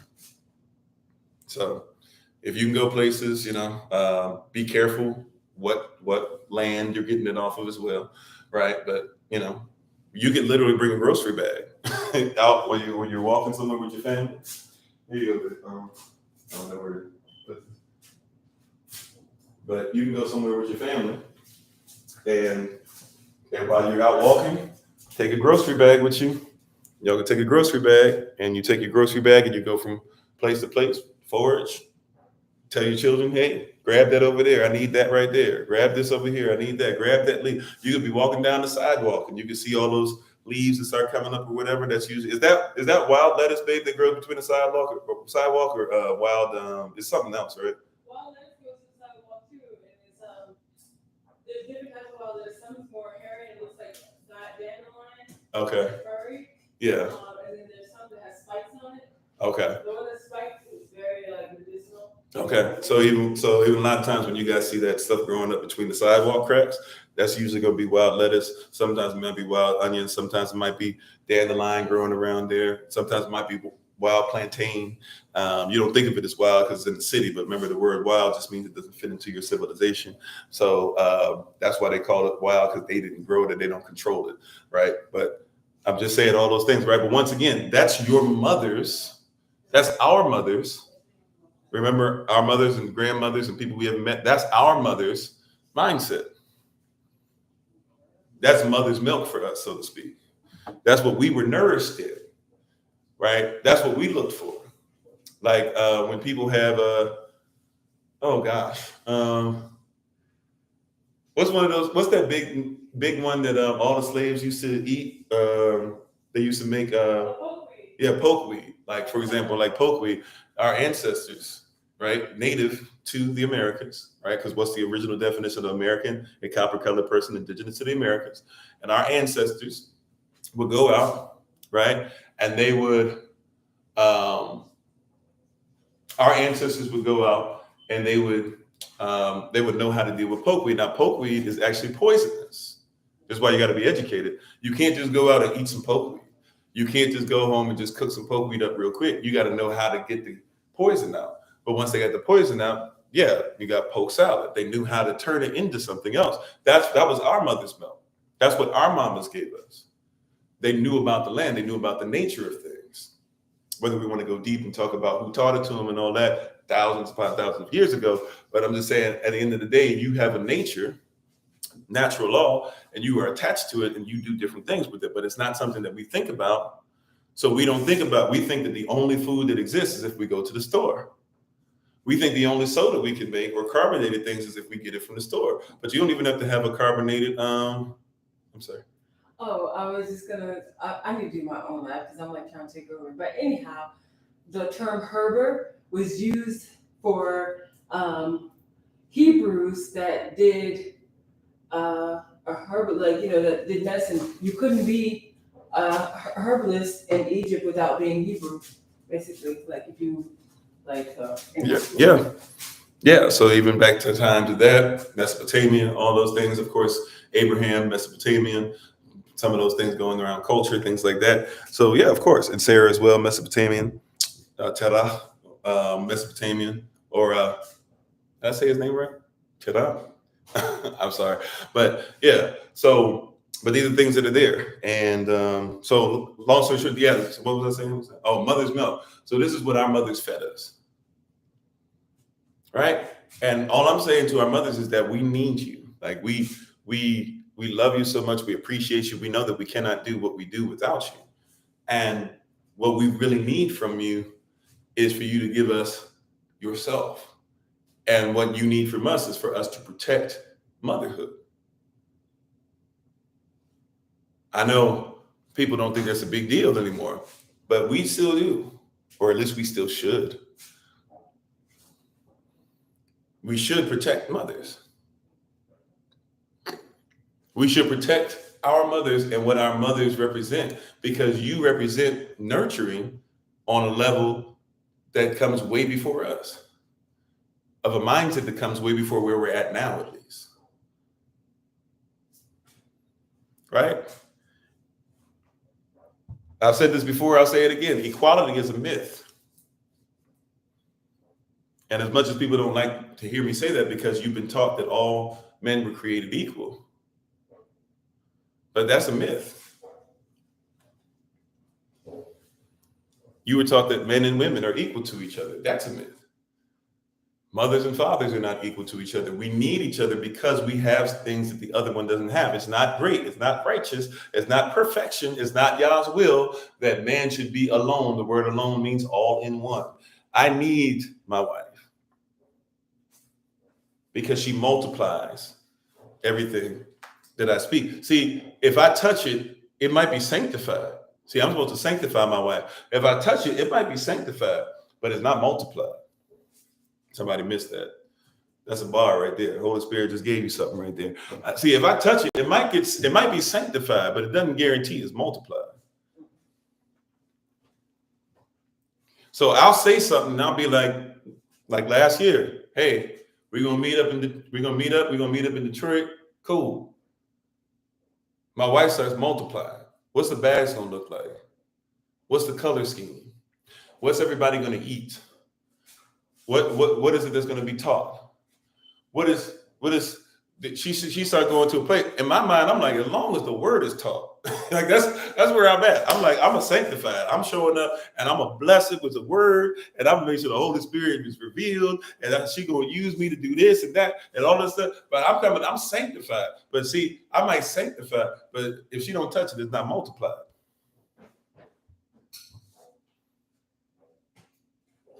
And it's weird because in our culture, we give more credence to baby's kids multiplying than we do the wives multiplying. But until the wife touches it, it's not going where it's supposed to go. I know you don't want to hear that, but that's real talk. Until she touches it, it's not going where it's supposed to go. It's not going to reach as many people as it's supposed to reach. Look, I'm a sanctified. My son getting ready for kung fu, all that. Dad says this and that or whatever. He cool. He's sanctified, this and that or whatever. Let his mom be like, sir, you did a great work. And watch him smile and all this stuff. Like when daddy said it, he ready to go. It's sanctified. But when mama does that, he can do that for another 2 hours. And that's because really also too, love language comes into play. Him and I share the same love language, to where if somebody, words of affirmation, somebody speaks into our lives and we love it, somebody speaks outside of our life, it's difficult for us, right? But his mom, once again, death and life is in the power of the tongue, and those that love it will eat the fruit thereof. Therefore, he who finds a wife who speaks life finds favor, or findeth a righteous thing, and will obtain favor from Yahweh. All his mama has to do is say great work. I'll say it all day, and he likes it, but he likes it because I sanctify. I'm cleansing it. So he's like, okay, daddy's putting it in perspective. Daddy's giving direction. Daddy's saying this. But mama, she multiplied. Let a mother figure to this day. Because my mom's passed away, but even still, if I hear her voice, that's the same thing to me. But let a mother figure to this day say, son, you doing a great work. And watch me go through the roof. Watch me go to the next level. Y'all mess around. Let some of my spiritual mother figures come on here and really start speaking life into me while I'm doing stuff. They usually got to play catch up, but let them come on a live session and actually like start speaking life while I'm here. Y'all probably ain't seen nothing yet. Like that's y'all see when my wife comes on here, right? Because she's a mother, and so in a sense she becomes even a spiritual mother even unto me. And y'all see what happens when she says stuff, that I start moving and start growing. I start going different directions. I start getting excited. Right? She's got to be protected to do that, though. She got to be protected to do that. She can only multiply if she's been sanctified. Now we got to go somewhere. Why was Eve able to multiply the way that she was with Adam? Because we only think about Eve once she sins. But why was Eve able to multiply when it came to Adam? Because Yah took and sanctified a part of Adam and put it to the side. Out of the side, he made something out of the side, or out on the side, that the two could see each other and become one. Do you hear what I'm saying? Like before Adam could go ahead and multiply, something in him had to be taken out, sanctified, set apart, be made holy. See, once again, like I said, a wife needs to be a wife. See, a lot of people talking about wife stuff, but how can a wife be a wife if she's never put in a place to where she can be separated and sanctified? She got to be sanctified. She's got to be put to the side, right? She's not going to multiply until she's sanctified. She's not going to multiply until she put in an environment that's off to the side. Honor your mother and father is the commandment. Today is the day to honor your mothers. Sanctify them. Put them off to the side. Sanctify them. And don't just make it today only. Allow today, though, to be a microcosm of what you're going to do every day for the rest of your life. Every time the mother's put in the proper position and protected in her position, she will always multiply. Or at least she will always multiply positively. How about that? Because a wife, a woman, is usually going to multiply no matter what. She's going to usually multiply no matter what. But she got to be put in position. This is why you got to be pre-qualified as wives. Be pre-qualified as a wife. But that takes community, that takes people, that takes teaching, that takes people checking on you, that takes us. Thank you so much. It's 11:11, babe. Thank you. So it takes multiplication, but it takes sanctification. The sanctification, it must take place. The sanctification must take place. If you don't sanctify, she can't multiply. And so we need to multiply as a community. The wife must be sanctified. She must be put in the proper place, right? Ashach must be in the proper place. She must be chakodash. She must be holy. She must be whole. She must be sanctified. And what that means, we have to sanctify our thought process on what a wife is. It means we have to sanctify our thought process on what we think a wife is. If we don't start sanctifying what we think a wife is, we got problems. Multiplication came out of sanctification. So we are one, father and son. We're connected. He's going to do what dad does and do it in excellence and do it at a greater level and do it getting booped. And smile. I'm just messing with him. But love him. You say shalom? Shalom. So he's going to do these things in excellence, right? While doing all these things, so he's going to do what his father has allowed him or has shown him, and he's going to continue to take it to the next level. Praise Yah. But then here's the next part that once again we got to have a conversation about. We got to be honest about is that even in all those things that we're talking about that are going to take place and come forward out of this, even out of all these things that are going to take place and come forward, he only is here because of multiplication. Sanctification, the seed was given, but if it's not multiplied, he doesn't exist. So he is nothing without his mother and father. So when I protect her, I protect him. And when I protect him, I protect her. This is why when people get confused, well, how can a woman have seed? The Bible talks about the seed of the mother, the seed of the wife, the seed of the woman. This is her seed because I sanctified it, but when I sanctify my seed, it was only in my wife. See, a lot of y'all don't get it. If you cheating or if you doing this with this person, that person, or whatever, right? That's not sanctified. That's not holy. That's not set apart. If your seed can just go, brothers, if your seed can just go wherever, if your phallus can just go wherever, right? Then that's not sanctified. So it's going to be fruit, but fruit that ends up seedless. It's not going to go anywhere, right? But if you're going to have some fruit that's designed to specifically, strategically, to make sure that it has seed, then it's going to go somewhere. It's going to be powerful. It's going to grow. That's when we start talking about legacy. Am I? All right, sir. Give me like 5 minutes and then you can take it, okay? So these are the things that we have to realize and recognize. We're having bad conversation, bad thought process. Amen. Even the Bible describes that what? Like if you were to spill seed on the ground, it says that's a sin. People have been killed for that by the hand of Yah. So we got to ask ourselves the question once again, what are we willing to do? What are we willing to be? And what does righteousness look like, etc.? We have to ask ourselves that. We have to think those things through. And we have to begin to say, are we protecting our mothers? Our mothers are multipliers. And if we're not multiplying, could it be possible we're not multiplying due to the fact that they are not protected?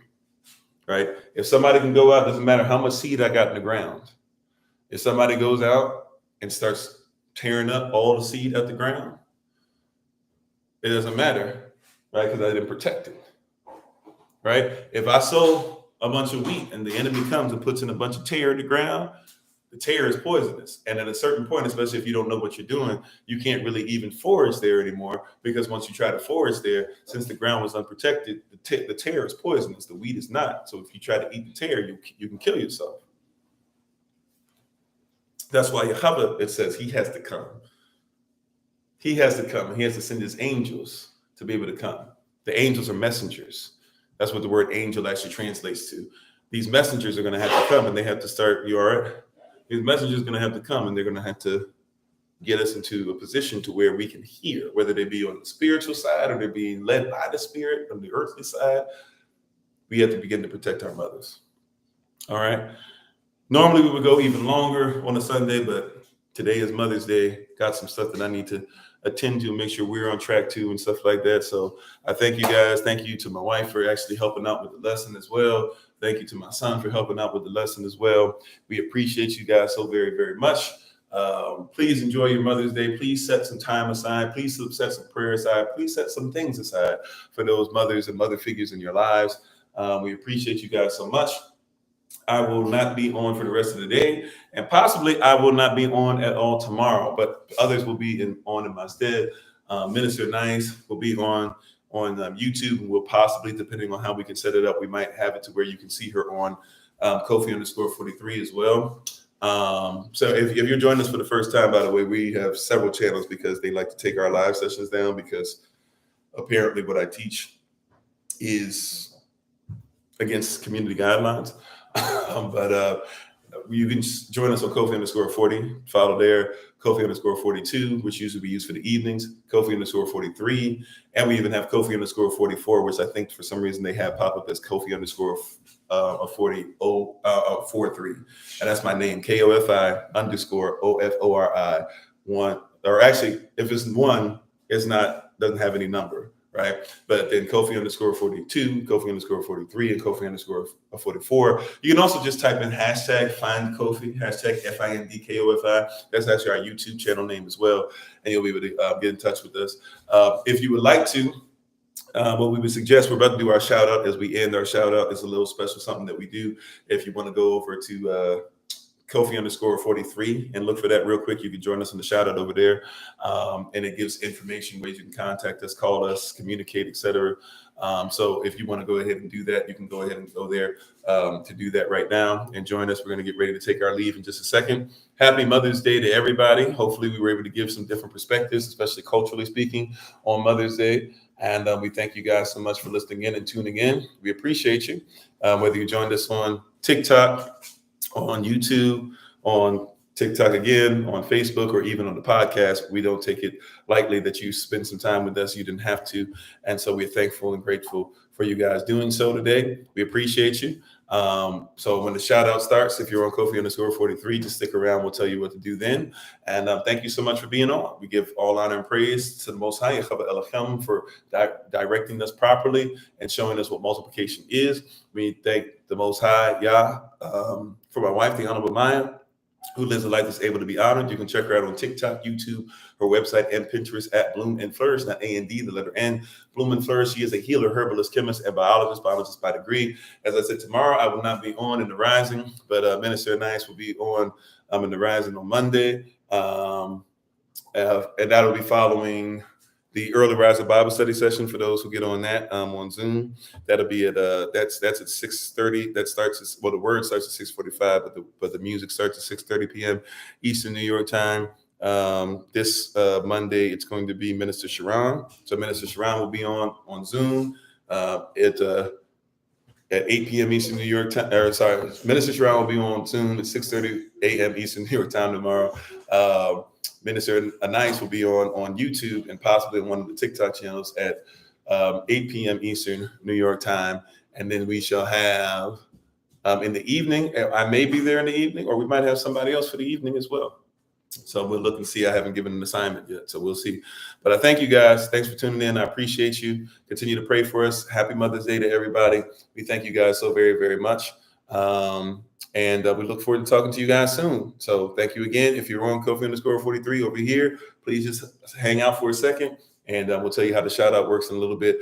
Otherwise, everybody else, thank you guys so much for being on. We appreciate the King, Queen, and each and every one of you. As always, this has been Pastor Kofi, Pastor Servant of Christ, where we are always changing lives one mind at a time by being a voice of the voiceless and speaking the unspoken. Until I have the great privilege, opportunity, and responsibility to be in front of you all again, please remember, as always, yesterday, that you are loved, you are necessary, you're majestic, you're fearfully and wonderfully made, and you, which is all of us working together, will be the reason why people who are in this system no longer have to be of it. All right. Shalom, family. Peace. For those of you that are still on TikTok, especially if you're on Kofi_43,